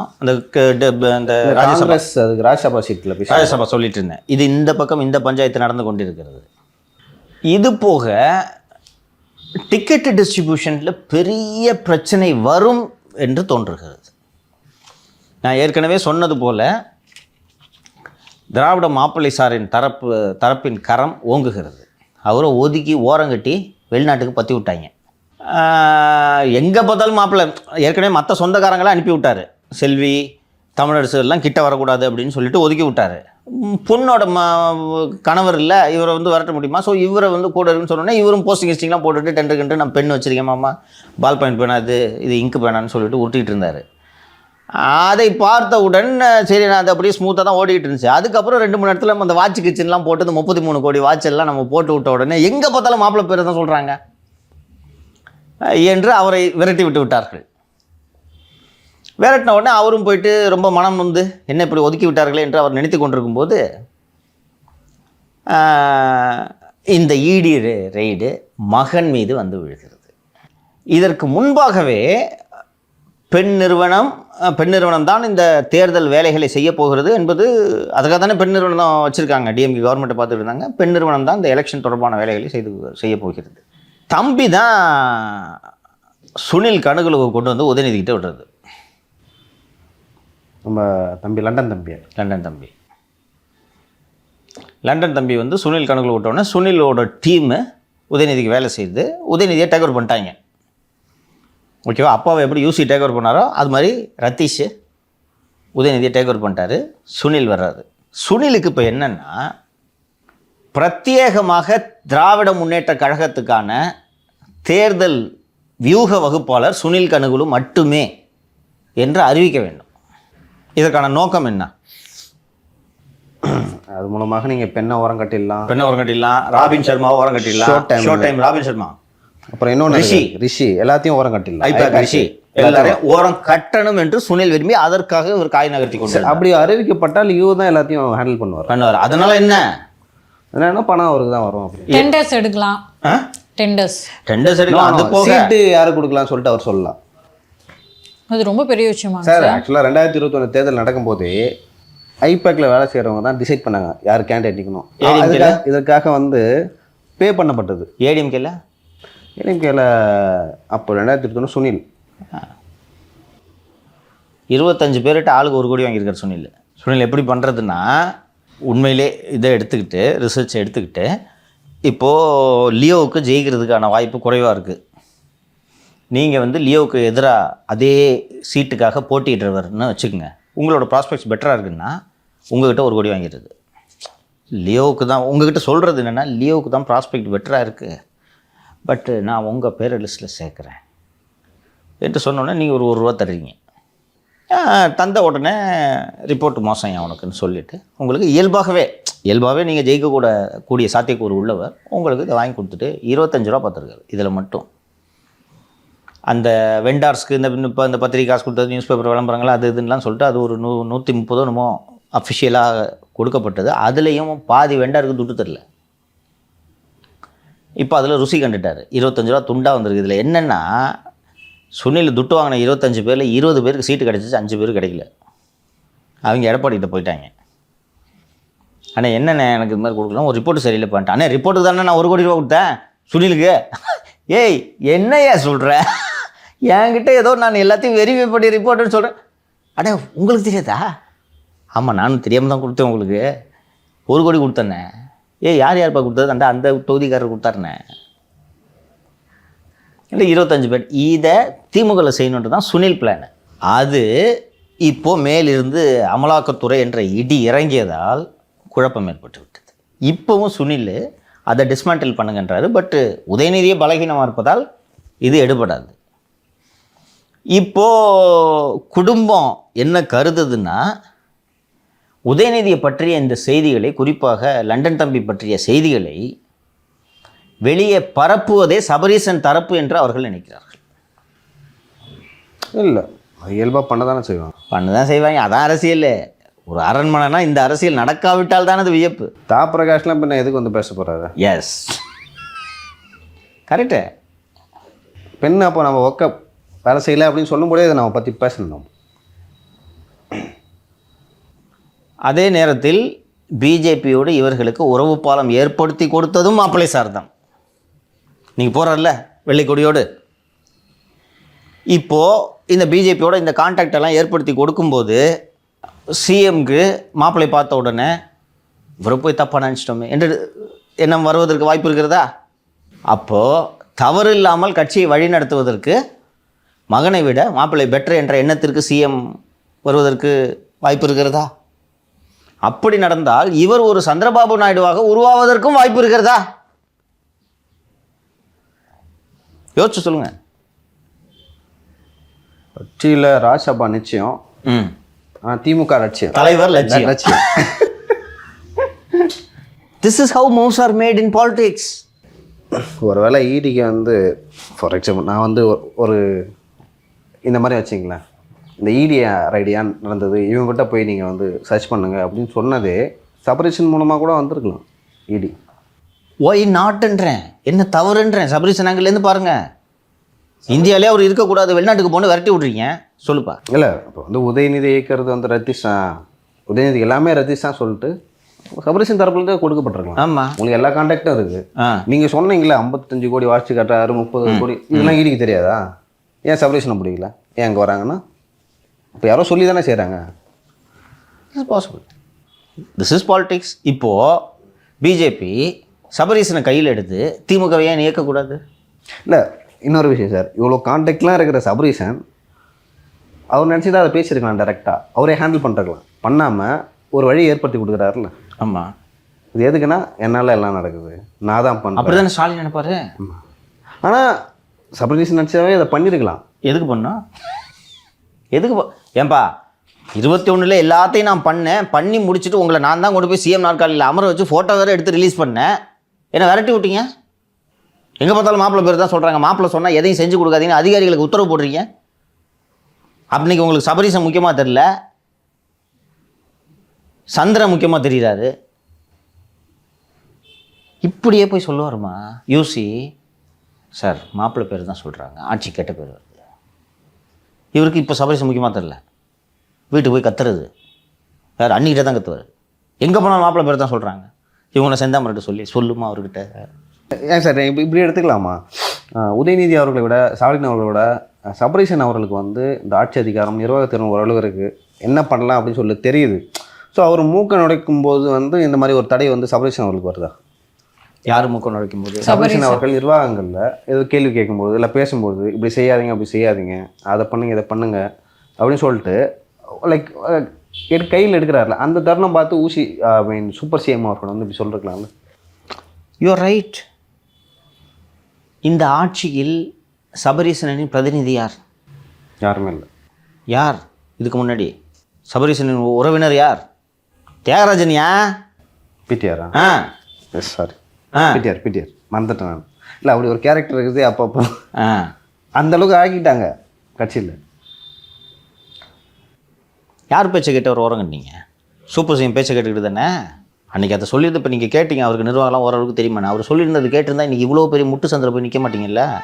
ஆனால் இந்த மாதிரி அறிவுள்ளவன் இந்த அரசுக்கு ஆலோசனை செய்யக்கூடாதுன்றதுக்காக தானே பிடிஆரை தூக்கி கடாசுனீங்க. இப்போ எளிதாகிடுச்சா? பிடிஆர் போயிட்டார், கேள்விக்கு ஆள் இல்லை, அவர் எதையும் கண்டுக்கல, யோ போயான்ட்டார். இன்றைக்கி எதையுமே கண்டுகொள்ளாத மகன்கிட்ட அதிகாரத்தை தூக்கி கொடுத்துருக்கீங்க. இந்த அதிகாரிகளுக்கு ஏமாத்துறதுக்கு எளிதாக இருக்கா? அதுதான் சார் நான் சொல்ல வந்தேன். இந்த அரியணையில் உட்கார்ந்துட்டு இருக்கிறவர் இல்லை அடுத்த கட்டமாக போக இருக்கிறவர் திரு உதயநிதி அவர்கள். மற்றவங்க எல்லாருமே முயற்சி பண்ணுறாங்க அங்கே வர்றதுக்கு.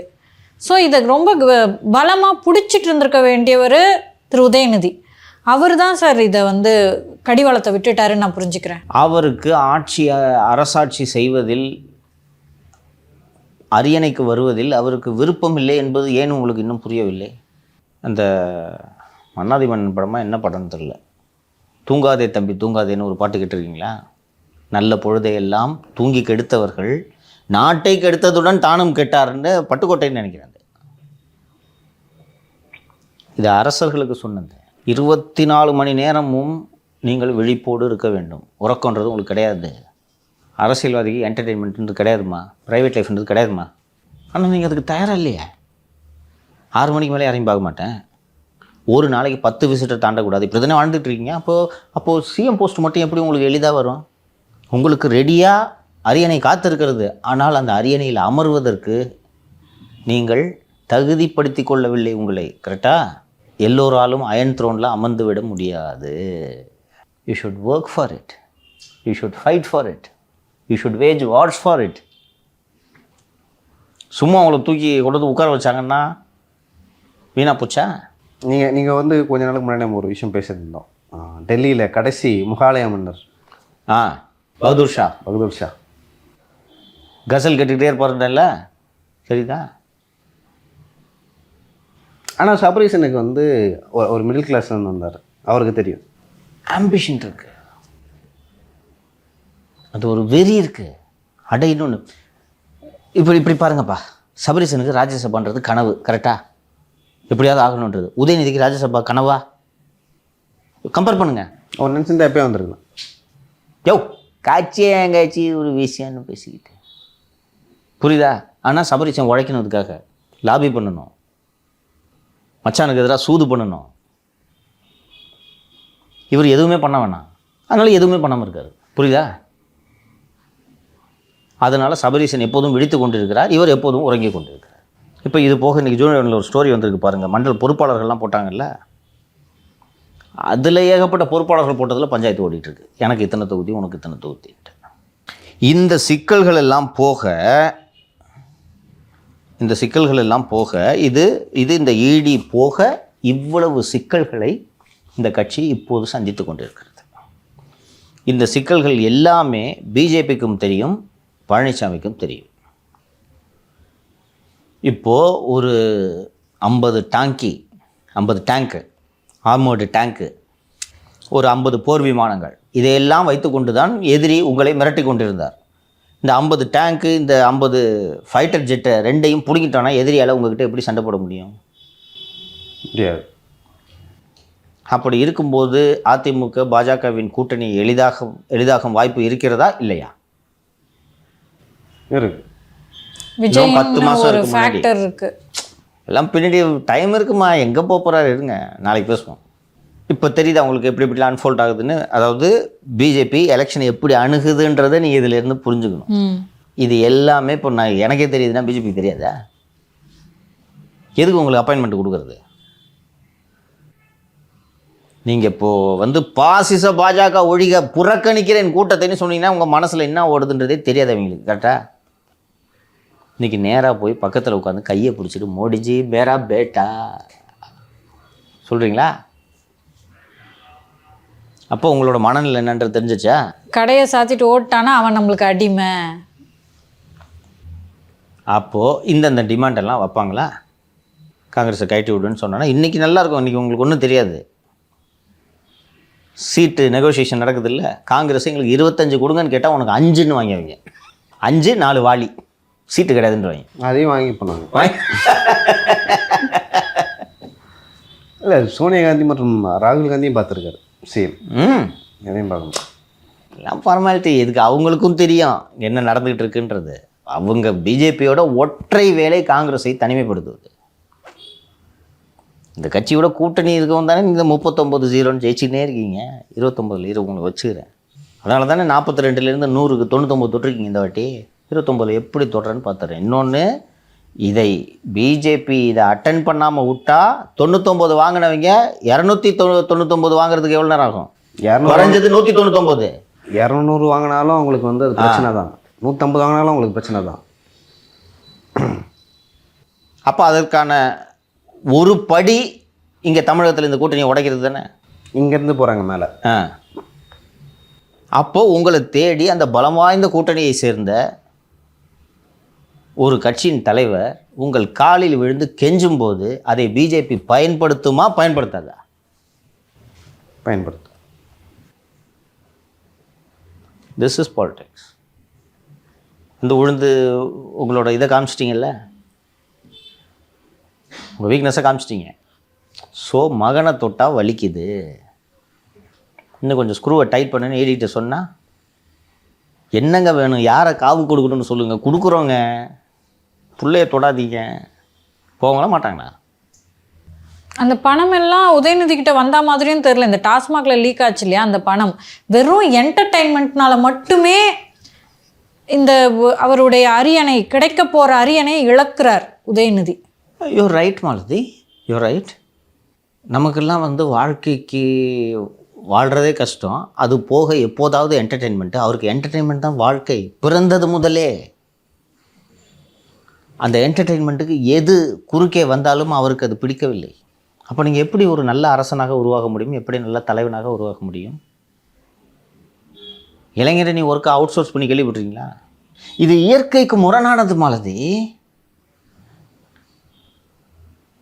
ரோம சாம்ராஜ்யத்தின் வரலாறை நீங்கள் படித்தீர்கள் என்றால் தகுதியில்லாத மன்னர்களால் தான் அந்த சாம்ராஜ்யங்கள் பல நேரங்களில் வீழ்ந்தது என்பதை நீங்கள் கவனித்திருக்கிறீர்களா? சோழர்கள் வரலாறையே எடுத்துக்கொண்டிருந்தானா ஒரு 5-6 சோழர்கள் மிகச்சிறப்பாக ஆட்சியை நடத்தி பக்கத்து நாடுகள்லாம் போய் அவர்களது ஆளுகையின் கீழ் போர் தொடுத்து கொண்டு வருகிறார்கள்.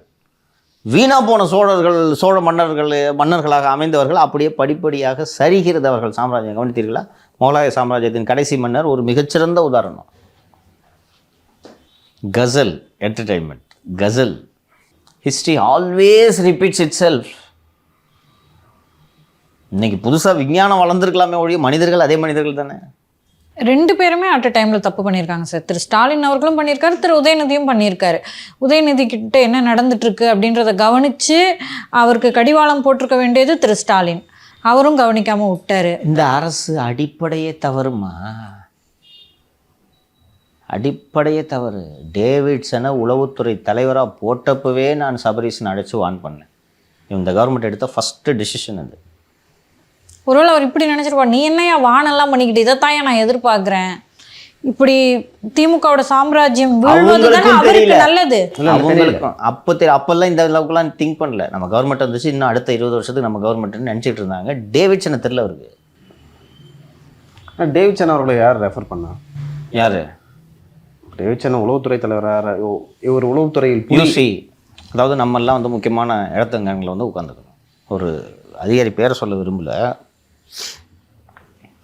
முதல்வரோடு 2006 ஆட்சி காலத்தில் நெருங்கி பணியாற்றிய ஐஏஎஸ் அதிகாரி அவர். இந்த கவர்மெண்ட் வந்தவொன்னு ஒரு வெள்ளம் வந்து ஞாபகம் இருக்கா? 2020 வந்தது. நான் போய் எடுத்துகிட்டு வந்தோமா சார்? டி நகர் வீடெல்லாம் பயங்கர இதாக வெள்ளம் ஆயிடுச்சு. ஆமாம், நீங்கள் போனீங்க. 21 வெள்ளம் நான் சொல்கிறது. ஜெயபிரகாஷ் வீட்டுக்கு வந்தோடனே வந்துச்சு. ஆமாம் ஆமாம், கொரோனா அதுக்கு அடுத்தது. சொல்லுங்கள். சிஎம் பயந்துட்டார். உதயச்சந்திரனை கூப்பிட்டு நீ போய் கையோடு இந்த அதிகாரியை கூட்டிகிட்டு வான்னு சொல்லிட்டாரு. எந்த அதிகாரி சார்? அது பேர் தான் சொல்ல மாட்டேன்னு சொல்லிட்டேன். அப்புறம் திருப்பி எந்த அதிகாரின்னு கேளு. எனக்கு ஓரளவு விட்டுருங்க அதோட. இப்போ கையோடு அந்த அதிகாரி கூட்டுவாங்கன்ட்டார். உதயச்சந்திரன் அந்த அதிகாரி வீட்டுக்கு போகிறாரு. சார் உங்களை கையோட கூட்டு வர சொன்னாருன்னு. பாருப்பா, கையோடலாம் வர முடியாது. எனக்கு என்ன ரேங்க், என்ன ஸ்டேட்டஸ், என்ன சேல்ரி, இந்த ரேங்க்குக்கு கம்மியாக நான் வேலை பார்க்க மாட்டேன், சிஎம்கிட்ட சொல்லு என்று இந்த அதிகாரி சொல்கிறார். His demand is fare.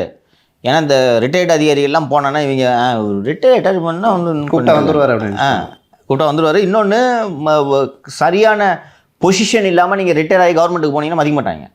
So இது போல் ஆனதும் இந்த அதிகாரி எனக்கு என்ன ரேங்க் என்னன்றதெல்லாம் சொல்லுவா அப்படின்னு சொன்ன உடனே இவர் போய் கம்முன்னுட்டார். யூசி ரொம்ப டிமாண்ட் பண்ணுறாருன்னு கம்முன்னுட்டார். இல்லை அவர் வந்துட்டார்னா அப்புறம் போயிடும்ல. நமக்கு நம்ம மரியாதை. இந்த அதிகாரிகளோட புத்தியை தெரிஞ்சுக்கணும், மக்களும் தெரிஞ்சுக்கணும். பிறகு ஒரு 2-3 நாள் மறந்துட்டார் அவர் சிஎம். அவருக்கு ஞாபகம் இல்லை, அவர் தான் தெரியுமா இது மறந்தார். என்னாச்சு நீங்கள் அவரை போய் கேட்டேன். சார் அவர் வர முடியாதுன்றார் சார், அமெரிக்கா போகிறேன், எனக்கு வேலை இருக்குது, இன்ட்ரெஸ்ட் இல்லைன்றார் சார். சரி விடுங்க. இப்படித்தான் யூசி அவரை கண்ட்ரோலில் கொண்டு வர்றாரு. அந்த அதிகாரி யாரும் என்னாலும் கொஞ்சம் கணிக்க போதும். பேர் வேணான்ற அப்புறம் கிணிக்கிறேன்றீங்க சார். இப்போ சார் யூசி நினச்சது கரெக்டு தான், எல்லா இதையும் நம்ம கைக்குள்ளே வச்சுக்கணும் அப்படின்னு சொல்லிட்டு. ஆனால் திரும்ப மீண்டும் மீண்டும் திமுக வந்தால் தான் அவரால் அதை நிலையாக வச்சுக்க முடியும். இப்போ 4 வருஷம்தான் இருந்திருக்காங்க, ஓகேவா? அப்போது அவர் இன்காம்பிட்டண்ட்டாக இருந்ததுனால ஆட்சியும் விட்டு சந்துக்கு எடுத்துகிட்டு போய் விட்டு முதலமைச்சரையும் விட்டு. Look Malathi, they are just officers. அரசியல் ரீதியாக சிந்திக்கிறதுக்கு அவங்க மூளை பழக்கப்படுத்தப்படவில்லை. இன்னொன்று, உதயச்சந்திரன்லாம் ஈகோ, அகந்தையின் உச்சம். அடுத்து ஒரு அதிகாரியை பற்றி பேச போகிறோம். அந்த அதிகாரியும் இந்த அதிகாரி, இந்த உதயச்சந்திரன், இவங்க எல்லாம் ஒரே டைப்பு. அகந்தையின் மறுவடி. இல்லை சார், நம்மக்கிட்ட எல்லாம் ஹோல்டர் இருக்கணும்னு நினச்சாங்க. அது ரொம்ப குறுகிய காலம் தானே. இதுக்கு நீங்கள் இவ்வளோ பெரிய கட்சியவே காலி பண்ணிட்டீங்களே. எல்லாம் அடுத்த 20 ஆண்டுகளுக்கு திராவிட முன்னேற்ற கழக ஆட்சி தொடர்ந்து நடக்கப் போகிறது, இது நிரந்தரம் என்று உதயச்சந்திரன் உள்ளபடியே நம்பினார். இவ்வளோ ஆட்சினா என்னன்னு தெரியாது. அதாவது அவர் எதெல்லாம் நல்லதுன்னு நினைக்கிறாரோ அதெல்லாம் செஞ்சால் நல்லாட்சி. தமிழர் தொன்மை, தமிழர் நாகரிகங்களை எல்லாம் கண்டுபிடிக்கக்கூடிய அந்த கீழடி உள்ளிட்ட அகழாய்வு விவகாரங்கள்லாம் தமிழருக்கு பெருமை. அது ஓட்டு வாங்கி தருமா? ஓட்டு வாங்கி தருமான்னு சொல்லுங்கள். அது படித்த மேல்தட்டு மக்களுக்கான விவகாரங்கள். அது ஒரு தமிழனா எனக்கும் பெருமையாக இருக்குது. நம்ம பிரசாத்துக்கிட்ட கீழடின்னு என்னன்னு கேள்வி ஒன்றும் தெரியாது. தெரியுமாப்பா கீழடினா? ஏதோ கேட்ட மாதிரி இருக்குது. நீங்கள் ஜெயபிரகாஷ் கிட்ட கேளுங்க. தெரியுமாப்பா? தெரியுமா, படித்தவன் அவன். ஆனால் இவரோட ஐடியா என்னென்னா அதெல்லாம் தான் நல்லாட்சின்னு நினச்சிக்கிறாரு. புரியுதா? இவர் இந்த சு வெங்கடேசன் எம்பி, பூலகி நண்பர்கள் சுந்தரராஜன், இதெல்லாம் ஒரு அறிவுஜீவி கூட்டம். இந்த 4 பண்டிதர்கள் சேர்ந்து நடத்தவன கதை கேள்விப்பட்டிருக்கீங்கல்ல, இந்த மாதிரி 4 பண்டிதர்கள் சேர்ந்து நமக்கு ஆட்சி நடத்த தெரியும்ன்ட்டு இவங்க நினச்சிக்கிறாங்க. தாலிக்கு தங்கன்றதுலாம் ஓட்டுகளை கவர்வதில் அந்த திட்டம் வகிக்கக்கூடிய பங்கு, சென்டிமெண்ட்லாம் என்ன பங்குன்றது அரசியல்வாதியால் தான் புரிஞ்சுக்க முடியும். உதயச்சந்திரன்லாம் எக்ஸ்பெண்டிச்சர் கணக்கு போடுவார். சார் பவுன் 8,000 சார், 80,000 சார், அதுக்குள்ள மாதம் 1000 கொடுத்துலாம் சார். எதுக்கு சார் இலவச லேப்டாப்பு? அந்த பசங்க அதை வச்சுட்டு கேம்ஸ் விளாண்டுருக்காங்க. இப்படி பண்டிதர்கள் போல சிந்திச்சு இன்னைக்கு முடிஞ்சு போச்சு ஆட்சி. பிடிஆர் அவர் இருந்திருந்தா அவர் ஏன் அதிகாரத்துக்கு அவர் சேலஞ்ச் பண்றாரு. அதை விடுங்க சார். பிடிஆர் இருந்தா இதெல்லாம் சரி பண்ணியிருப்பார்ல. இப்போ நீங்க சொல்றதெல்லாம் 50% எல்லாத்தையும் இந்த பாருங்க. ஃபர்ஸ்ட் இந்த ஆட்சியோட சிக்கல் மு.க. ஸ்டாலின். அதை புரிஞ்சுக்குங்க. நாட்டில் ஒரு நாட்டை ஆள்வதற்கு துளியும் தகுதியில்லாத மனிதர் தான் திரு மு.க. ஸ்டாலின். ஒரு நாட்டை ஆளும் மன்னன் வல்லவனாக இருக்க வேண்டும், நல்லவனாக இருப்பவன் ஆசிரமம் நடத்த வேண்டும். நான் மீண்டும் சொல்கிறேன், இது வேறு. ஒரு ஆட்சி நடத்தணும்னா இவ்வளவு எல்லாவற்றையும் போதிக்கக்கூடிய வள்ளுவர் உழவுன்னு ஒரு அதிகாரம் எழுதியிருக்காரு, பார்த்துருக்கீங்களா? ஒரு மன்னருக்கு என்ன இலக்கணம்ன்ட்டு. ஒருத்தன் போய் உழவு பார்க்குறான்னா அவன் ஒழுங்காக உழவு பார்க்குறான்னா பின்னாடி ஒரு ஆள் அனுப்புன்னு சொல்லிட்டு 3000 வருஷத்துக்கு முன்னாடி எழுதியிருக்கான்னா அதுதான் மன்னனின் இலக்கணம். நீங்கள் ஒட்டு மொத்தமாக ஒரு உதயச்சந்திரன் சொல்கிறதையே நீங்கள் நம்பி உதயச்சந்திரன் மூலமாகவே உலகத்தை பார்த்து கொண்டிருந்தீர்கள் என்றால் இது ஆட்சி நடத்துவதற்கான அழகா? அப்போ உங்களுக்கு ஆட்சி நடத்த தகுதி இல்லை. Stalin is the older version of Udhayanidhi, அவ்வளோதான். கருணாநிதி அடிப்படையிலேருந்து போராடி அடி வாங்கி, போலீஸ்கிட்ட அடி வாங்கி, ஜெயிலுக்கு போய் இந்த ஏட்டத்தை பிடிச்சி இதை விட்டு நவுந்துடக்கூடாதுன்னு உட்கார்ந்தாரு. எப்படி இருந்தாலும் அப்பா சொத்து நமக்கு தானேன்ட்டு வளர்ந்தாலும் தானே ஸ்டாலின், எதுக்கு போராடணும்? அதோட அட்வான்ஸ்டு வருஷம் தானே உதயநிதி, எதுக்கு கஷ்டப்படணும்? அப்போ எப்படி இது நீடிக்கும்? அந்த பகதூர் ஷாவோட சாம்ராஜ்யம் வந்து ஒரு நாளில் வீழ்ந்துடல, ஒரு வருஷத்தில் வீழ்ந்துடல, over a period of 5 to 10 years. அப்படியே அந்த சீரழிவு அப்படியே வந்து ஒரு நாள் முடிஞ்சுது. 26 திமுகவுக்கான முடிவு. ஒரு எதிர்கட்சி தலைவராக உதயநிதியால் கட்சியை செம்மையாக நடத்த முடியும்னு நீங்கள் நினைக்கிறீங்களா? நீ நினைக்கிறியாப்பா? அவர் தளர்ந்துட்டார், ஒரு பெரிய விட்டுரு. உதயநிதி எதிர்கட்சியா? அதிமுக ஒரு வாதத்துக்கு சொல்கிறேன், அதிமுக ஆட்சிக்கு வந்துடுது, உதயநிதி எதிர்கட்சி தலைவர்னு ஒரு வாதத்துக்கு வச்சுக்கோம். 5 வருஷம் கட்சியை திறம்பட நடத்திடுவாரா உதயநிதி? ஒருவேளை சபரீசன் தலையெடுப்பாரோ என்னமோ. அவர் எடுத்தால் நல்லாவே நடத்துவார், நல்லாவே நடத்துவார். கட்சியோட முக்கியத்துவம் தெரியும் உதயநிதிக்கு. கட்சியோட முக்கியத்துவம் என்னன்றதே தெரியலையே. வீட்டிலேயே படுத்து தூங்கிக்கிட்டு அதிகாரிகளாம் வீட்டுக்கு வர சொல்லி டெய்லி 2 ஃபோட்டோவை போடுறது தான் துணை முதலமைச்சரின் பணி என்று தானே இவர் இப்போது நடந்து கொண்டு இருக்கிறார். ஸோ ஒருவேளை அப்படியெல்லாம் கூட அரசியல் களங்கள் மாறலாம், அதுக்கான வாய்ப்புகள் இருக்கிறது என்று சொல்கிறேன். அப்படி மாற்றுவதற்கான வேலையை பிஜேபி செய்யும். பிஜேபியோட இலக்கு என்னம்மா? ஒரே நாடு ஒரே கட்சி. ஒரே நாடு ஒரே கட்சி என்று ஆன பிறகு எதற்கு தேர்தல்? இப்போ தேவையில்லாத நீங்கள் தேசபக்தியோடு சிந்திச்சு பாருங்க. 5 வருஷத்துக்கு எலெக்ஷன் நடத்துறதுனால எவ்வளோ செலவுப்பா ஆகுதா இல்லையாப்பா? ஆகுது சார், ரொம்ப. இவ்வளோ பேரை போய் வெயிலில் நிற்க வச்சு வரிசையில் நின்று ஒரே நாடு ஒரே கட்சி. அப்படி இல்லைன்னா இந்த ரஷ்யாவில் தேர்தல் நடக்கிறது பார்த்துருக்கிறீர்களா? வடகொரியாவில் கூட தேர்தல் நடக்குது இல்லையா? இல்லை, லோக்கல் பாடிஸ் நிற்கும். அங்கே அதிபர் வந்து ரஷ்யாவில் தேர்தல் நடக்குதா இல்லையா? ரஷ்யா நடக்குது. யார் ஜெயிப்பா? புத்தின் தான். அடுத்த தேர்தல் நடந்தா புத்தின், அவ்வளோதான். சீனாவில் லோக்கல் பாடிக்கு தான். லோக்கல் பாடி தேர்தல் நடந்தாலும் ஒரு கட்சி தானே இருக்குது, அந்த கட்சியிலேருந்து தான் சூஸ் பண்ணுவாங்க. அப்படி இருக்கும்போது எதற்கு எப்போ பாரு இந்த மாநில சுயாட்சி பேசினுக்கிற இந்த கட்சி எதுக்கு? இன்றைக்கி தெலுங்கு தேசம் கட்சி இன்றைக்கி கூட வந்திருக்கு. இவங்க கவிதா சந்திரசேகர் அவர்கள் தந்தைக்கு எழுதிய கடிதம், நீங்கள் பிஜேபியை விமர்சித்து பேசாததே எனக்கு வருத்தம் அளிக்கிறது. நீங்கள் உறுதியான நிலைப்பாடு எடுக்க வேண்டும். நீங்கள் பிஜேபி மீது மென்மையான போக்கை கடைபிடிப்பதற்கு காரணம் எனக்கு பிஜேபி என்ன செய்தது என்பதை நான் புரிந்து கொள்கிறேன். இருந்தாலும் நீங்கள் பிஜேபி விமர்சனம் செய்திருக்க வேண்டும். வெளியிலே வர்றதில்லை அவர் சந்திரசேகர் ராவ். பார்த்தீங்களா? பிஆர்எஸ் முடிச்சா ஆம் ஆத்மி என்ற ஒரு கட்சி இருந்தது தெரியுமா? அந்த கார்பரேஷன் உள்ளாட்சி இந்த டெல்லி லோக்கல் பாடிக்கு பெரிய சண்டை நடக்கும். அது ஏஏபி கண்ட்ரோலில் இருக்குன்னு நினைக்கிறேன். அதுலேருந்து ஒரு பாதி கவுன்சிலர் வேலைக்கு பிஜேபியில் சென்றாங்க. ஏஏபி முடிஞ்சா, சிவசேனா முடிஞ்சா, என்சிபி முடிஞ்சா, அந்த ஒரே நாடு ஒரே கட்சி இலக்கை நோக்கி போய் கொண்டிருக்குது. அதுக்கு தடையாக இருக்கும் ஒரே கட்சி காங்கிரஸ். ஸோ இங்கே இவங்களையும் 2 வாலியை கொடுத்து பற்றி விட்டோம்னா இங்கேயும் தனிமைப்படுத்தலாம் அல்லவா? That is how BJP is working. அந்த ட்ராப்பில் விழுந்த அடுத்த கட்சி திராவிட முன்னேற்ற கழகம்.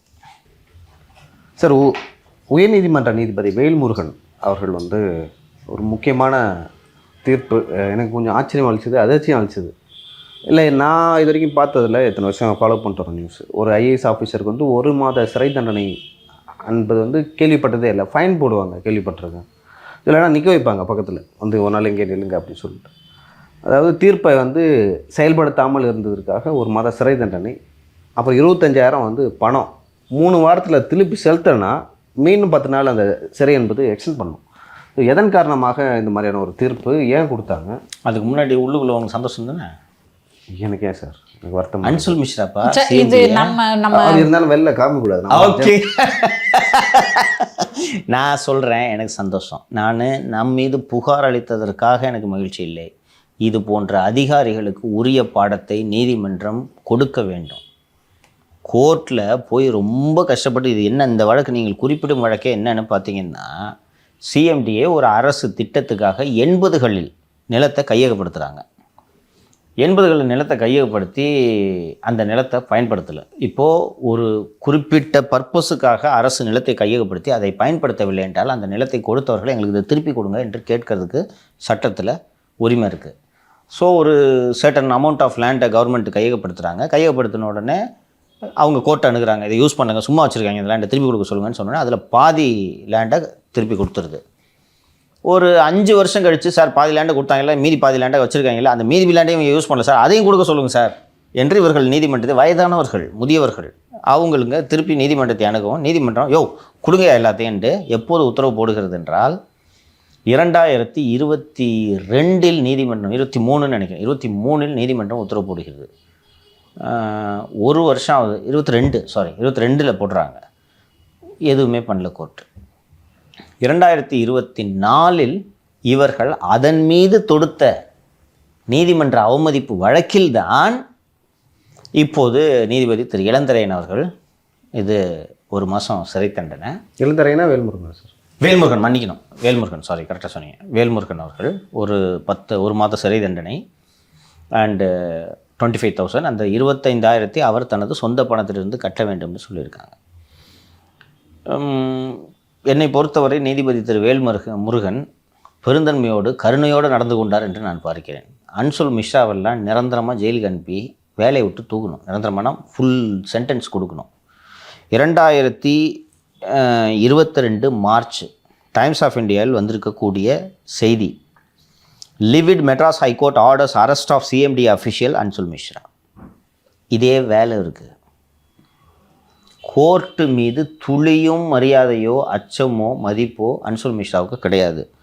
கோர்ட்டு இதில் என்ன சொல்லுதுன்னா, ஒரு லேண்டை வந்து இண்டஸ்ட்ரியல் ஜோன்லேருந்து ரெசிடென்ஷியல் ஜோனாக மாற்றுவதற்கான ஒரு கோப்பு சிஎம்டிஏவில் நிலுவையில் இருக்கிறது.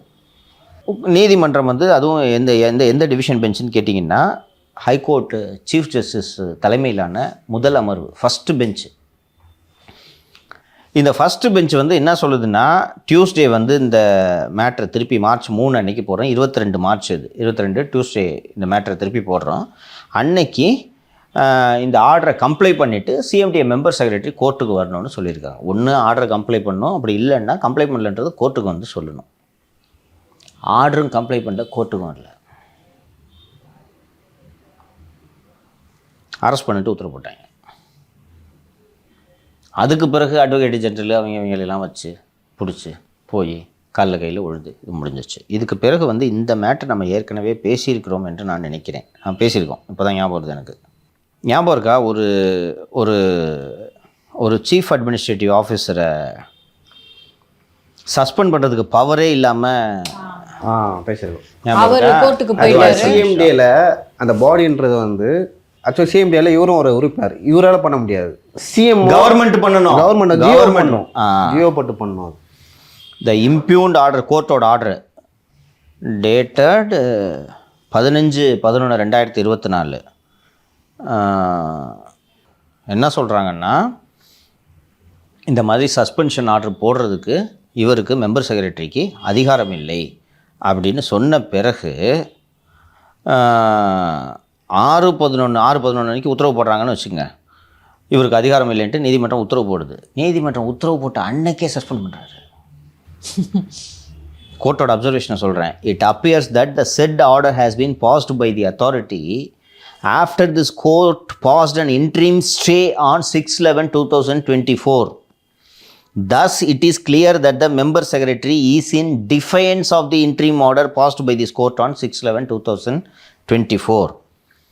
ஸோ இனிமேல் இந்த மேட்டரை எடுக்கக்கூடாதுன்னு ஃபர்தர் ஸ்டே ஆர்டர் பண்ணுறாங்க. சிங்கிள் ஜட்ஜு ஒரு ஜஸ்டிஸ் பவானி சுப்பராயன் அவர்கள் இதை ஸ்டே பண்ணுறாங்க. இதில் உங்களுக்கு இந்த ஆளோட ஆட்டிடியூடை புரிஞ்சுக்கணும். கோர்ட்டு ஸ்டே பண்ணுது, இது இவருக்கு உடனே தெரிஞ்சிடும். ஏன்னா தெரியாதுன்ட்டு இவர் சொல்லவே முடியாது. என்ன காரணம் என்றால், இந்த வழக்கு நடக்கும்போது வழக்கில் சம்மந்தப்பட்ட சிஎம்டி அதிகாரிகள் அந்த நீதிமன்றத்தில் இருப்பார்கள். அவங்க உடனே ஃபோன்லேயே சொல்லிடுவாங்க, சார் நம்ம வழக்குனாலே நம்ம எப்படி கவனிக்கிறோம் அன்னைக்கு, ஸோ சொல்லியிருப்பாங்க இல்லையா. அப்படி இருக்கும்போது அதுக்கு பிறகு திருப்பி இந்த ஆர்டரை போடுறாருன்னா அன்சுல் மிஸ்ராவோட ஆட்டிடியூடை நீங்கள் புரிஞ்சுக்கணும். இது ஏற்கனவே நான் 22 அந்த நேரில் ஆஜராகாமல் இருந்த அந்த வழக்கை சொன்னேன். அதுக்கப்புறம் இந்த மேட்டரில் ஃபைனல் ஆர்டர்ஸ் பாஸ் பண்ணுறாங்க. இதை தான் நம்ம டிஸ்கஸ் பண்ணோன்னு நினைக்கிறேன். இதில் பெருந்தன்மையோடு அந்த நீதிபதி விட்டதன் விளைவு தான் இன்றைக்கி இந்த அடுத்த கண்டெப்ட்னு நினைக்கிறேன். The second respondent, that is Anshul Mishra, has no authority to issue the suspension order and subsequently the revocation of order is also without jurisdiction. சஸ்பென்ஷனே நீ பண்ண முடியும்னா சஸ்பென்ஷனை ரத்து பண்ணுறதை மட்டும் நீ எப்படி பண்ணுற என்று சொல்லிவிட்டு, the attitude of Anshul Mishra second respondent இதில் போட்டிருக்கு the attitude of Anshul Mishra interfering the court proceedings and that the court is seized of the matter of the issue either they could have approached this court for further proceedings has not done so. ஒருத்தரை suspend பண்ணிட்டீங்க, suspend ஆன நபர் கோர்ட்டுக்கு வந்துடுறாரு. கோர்ட்டுக்கு once வந்துடுச்சுன்னா நீங்கள் கோர்ட்டுக்கு தான் வந்து உங்களோட பதிலை சொல்லணும். ஆனால் நீங்களாக இந்த சஸ்பென்ஷனை ரிவோக் பண்ணக்கூடாது, முடியாது. இந்த நீதிமன்றம் தானாக முன்வந்து அன்சுல் மிஸ்ரா மீது அவமதிப்பு வழக்கு எடுக்க முடியும். ஆனால் இந்த நீதிமன்றம் அன்சுல் மிஸ்ராவை 25,000 அவரது ஊதியத்திலிருந்து பிடித்து கோர்ட்டுக்கு மனுதாரருக்கு கொடுக்க வேண்டும். மனுதாரருக்கு 25,000 அன்சுல் மிஸ்ராவோட சேலரியிலேருந்து பிடிச்சு கொடுக்க வேண்டும் என்று 13/12/2024 இப்போ தான் பேசணும்ல, 13/12/2024 அன்று இது உத்தரவு போட்டிருக்குது. இது 3வது உத்தரவு. அண்ட் அன்சுல் மிஸ்ரா இந்த சிஎம்டிஏ மெம்பர் செக்ரட்டரி பதவியில் இருந்து மாற்றப்பட்டு ஒரு 4 மாதங்கள் ஆகிறது, 3 மாதங்கள் ஆகிறது மாற்றப்பட்டு. வேறு பதவிக்கு போனாலும் இன்னும் சிஎம்டிஏ மீட்டிங்கெலாம் அன்சுல் மிஸ்ரா தான் வந்து அட்டென்ட் செய்கிறார். நான் இந்த ஆட்சி ஒரு அலங்கோல ஆட்சி என்று மீண்டும் மீண்டும் சொல்வதற்கு இது ஒரு உதாரணம். அவரை இந்த பதவி விட்டு மாற்றி வேறு ஒரு போஸ்டிங் அவருக்கு கொடுத்தாச்சு. இந்த துறையின் தலைமைச் செயலகத்தில் இந்த துறையின் செயலாளராக திருமதி காக்கர்லா உஷா ஐஏஎஸ் என்ற அதிகாரி இருக்கிறார். அவர் கூப்பிட்றாராம் நீங்கள் வாங்கன்ட்டு. இந்த அன்சுல் மிஸ்ரா தான் சேகர்பாபுவோடு சேர்ந்து கன்சல்டன்ட்டுன்னு போட்டு இந்த கொள்ளையடிக்கும் வேலையை செய்து கொண்டிருந்தது அன்சுல் மிஸ்ரா தான். அவர் தான் வந்து சேகர்பாபுக்கு வழிவகை செய்து கொடுக்கிறார். கன்சல்டன்ட்டெல்லாம் கூட்டிகிட்டு வரதே அன்சுல் மிஸ்ரா தான். கூட்டிகிட்டு வந்து இந்த கொள்ளையடிக்கும் வேலை செய்து கொண்டிருக்கிறார். இந்த நீதிமன்றம் வந்து மென்மையாக நடந்திருக்குன்னு நான் நினைக்கிறேன். 1 மாதம் இந்த தண்டனை என்பது குறைவு. தொடர்ந்து பார்த்தீங்கன்னா ஹீஸ் அ சீரியல் அஃபெண்டர். தொடர்ந்து அதாவது நீதிமன்றம்னா ஒரு மரியாதை கிடையாது. இப்போ எதுக்கு தான் சார் அவர் ஜெயிலுக்கு போகிறாரு? இப்போ இதே மாதிரி இப்போ நம்ம ஃபஸ்ட்டு கேஸு சொன்னேன்ல, அந்த கேஸுக்கு 1 மாதம் சிறை தண்டனை விதிச்சிருக்கிறது என்னென்னா 2022 நீங்கள் அந்த லேண்டை திருப்பி கொடுங்கன்னா அந்த முதியோர்களுக்கு உத்தரவு போடுறாங்களா, அதை ஒரு செய்யலை. இந்த உத்தரவை நிறைவேற்றலைங்கன்ட்டு 2024 மனுதாரர்கள் இந்த மாதிரி ஒரு நீதிமன்ற அவமதிப்பு வழக்கு ஒரு மீது தொடுக்கிறார்கள். அதை பார்த்துட்டு இந்த ஆர்டர்ஸை மெட்ராஸ் ஹைகோர்ட் போட்டிருக்கு. இது ஏன் இந்த டீட்டெயில்ஸ் எல்லாம் சொல்கிறேன்னா இதெல்லாம் தொடர்ந்து இவர் பண்ணி கொண்டு இருக்கிறார். சார் இப்போ இவர் அப்பீலிங் போகலாமாங்க சார்? மேல்முறையீடுக்கு போயிட்டு மேல்முறையீடு போகலாம், இங்கே டிவிஷன் பெஞ்சுக்கு அப்பீலுக்கு போகலாம், கோர்ட் மே ஸ்டே, இவர் உடனே ஜெயிலுக்கு அனுப்புவாங்கலாம் சொல்ல. பட் இந்த அதிகாரியோட தன்மை என்னன்றதை புரிஞ்சுக்கணும். இது போக இன்னொரு கூடுதலாக ஒரு விவரத்தை சொல்கிறேன். அந்த சிஎம்டிஏல வந்து அன்சுல் மிஸ்ரா இருந்தபோது அந்த தாளமுத்து நடராசன் மாளிகை இருக்குல்ல, அதுவே சிஎம்டிஏ கட்டடம் தான். அதில் 3வது மாடியோ 5வது மாடி என்று நினைக்கிறேன். அந்த மாடியில் புதுப்பிப்பு பணிகளுக்கு மட்டும் அன்சுல் மிஸ்ரா 3.5 கோடி ரூபாயை செலவு செய்தார். 5வது மாடியில் சிஎம்டி அலுவலகத்துக்குன்ட்டு அதை ரெனோவேஷனுக்குன்னு 5 கோடி ரூபாய் என்னமோ செலவு பண்ணியிருக்காரு. இது எதுக்கு 5 கோடி ரூபாய் செலவு பண்ணுறதுன்னு கேட்டிங்கன்னா கன்சல்டன்ட் போட்டு பில்லு போட்டு துட்டு வாங்குறது. இதை செலவு செய்து முடித்து விட்டு இப்போது 3வது மாடியை, அதே கட்டிடத்தில் 3வது மாடியை புதுப்பிக்கும் வேலையை இப்போது திரு அன்சுல் மிஸ்ரா அவர்கள் செய்து கொண்டிருக்கார். இது என்னென்னா எல்லாமே கமிஷன் அடிக்கிறது. இது ஒரு அலங்கோல ஆட்சின்னு சொல்கிறதில்ல. 4 மாதம் ஆச்சு ஒரு அதிகாரியை மாற்றி. 4 மாதம் ஆன பிறகு அந்த அதிகாரி இதற்கு முன்பு இருந்த துறையிலேயே என்றைக்காவது ஒரு நாள் ஒரு ஹெல்ப்புக்கு சொல்லலாம், அதெல்லாம் யாரும் தவறுன்னு சொல்லுவேன். 4 மாதம் தொடர்ந்து சிஎம்டி மீட்டிங்கில் இருந்தாலும் வந்து பார்ட்டிசிபேட் பண்ணுறாருன்னா என்ன டிபார்ட்மெண்ட் இது? என்ன காரணம்னா சேகர்பாபு கொடுக்குற தைரியத்தில் தான் இந்த வேலையை இருந்தாலும் செஞ்சுட்ருக்கு. கூடுதலாக இன்னொரு தகவலை சொல்கிறேன். நம்ம கடந்த நிகழ்ச்சியில் அமலாக்கத்துறை அவங்கள சோதனைகளில் சில அதிகாரிகள் லஞ்சம் வாங்கியதுக்கான ஆதாரங்கள்லாம் கிடச்சிருக்குன்னு சொல்லிட்டு பிளானர்ஸோட பேரெல்லாம் நம்ம படித்தோம், ஞாபகம் இருக்கா? அவர்கள் இல்லாமல் இது சம்பந்தமான ஆதாரங்களை அழிக்க தொடங்கியிருக்கிறார்கள் என்று தகவல் நமக்கு கூடுதலாக வந்திருக்கிறது. அமலாக்கத்துறை இதை கவனத்தில் கொள்ள வேண்டும். சரிங்க சார். இந்த அரசியல் கொஞ்சம் இருங்க சார். 3 லட்சம் சப்ஸ்கிரைப் வந்துச்சு. 2 பேரும் கொஞ்சமாவது நன்றி இருக்கா? சப்ஸ்கிரைப் பண்ணுறாங்கன்றதுனால 2 பேரும் உட்காந்து தூங்கிட்டு இருக்கீங்க. தூங்கிட்டு தானே பார்த்தாங்க 2 பேரும்? நானுமா? 2 பேரும் தான் சார். நானா தூங்கல. நான் இல்லை ஜெயபிரகாஷ், இது ஹாட் சீட்டுன்னு உங்களுக்கு நேற்று புரிஞ்சிருக்கோம். புரிஞ்சும் தலையாட்டுறீங்க. சரி சொல்லுங்க, நன்றி சொல்லுங்க. நேற்று வந்து 3 லட்சம் சப்ஸ்கிரைபர் வரணும்னு நாங்கள் கேட்டுட்டு இருந்தோம். நீங்கள் அதுக்கேற்ற மாதிரி ஒரே நாளில் 3 லட்சம் சப்ஸ்கிரைபர் கொடுத்து சப்போர்ட் பண்ணியிருக்கீங்க. ரொம்ப ரொம்ப நன்றி. சரி திருப்பி சப்ஸ்கிரைப் பண்ண சொல்லுங்க சார். அவங்க பண்ணுவாங்க சார். நீங்கள் சொல்லுங்க உங்க வேலை. ஸோ தொடர்ந்து சப்ஸ்கிரைப் பண்ணிக்கோங்க. தொடர்ந்து வந்து சவுக்கு மீடியாவை வாட்ச் பண்ணுங்கள், சப்ஸ்கிரைப் பண்ணுங்கள், கமெண்ட் பண்ணுங்கள், அந்த பெல் பட்டனை கிளிக் பண்ணுங்கள். ரொம்ப நன்றி சார். நன்றி நன்றி.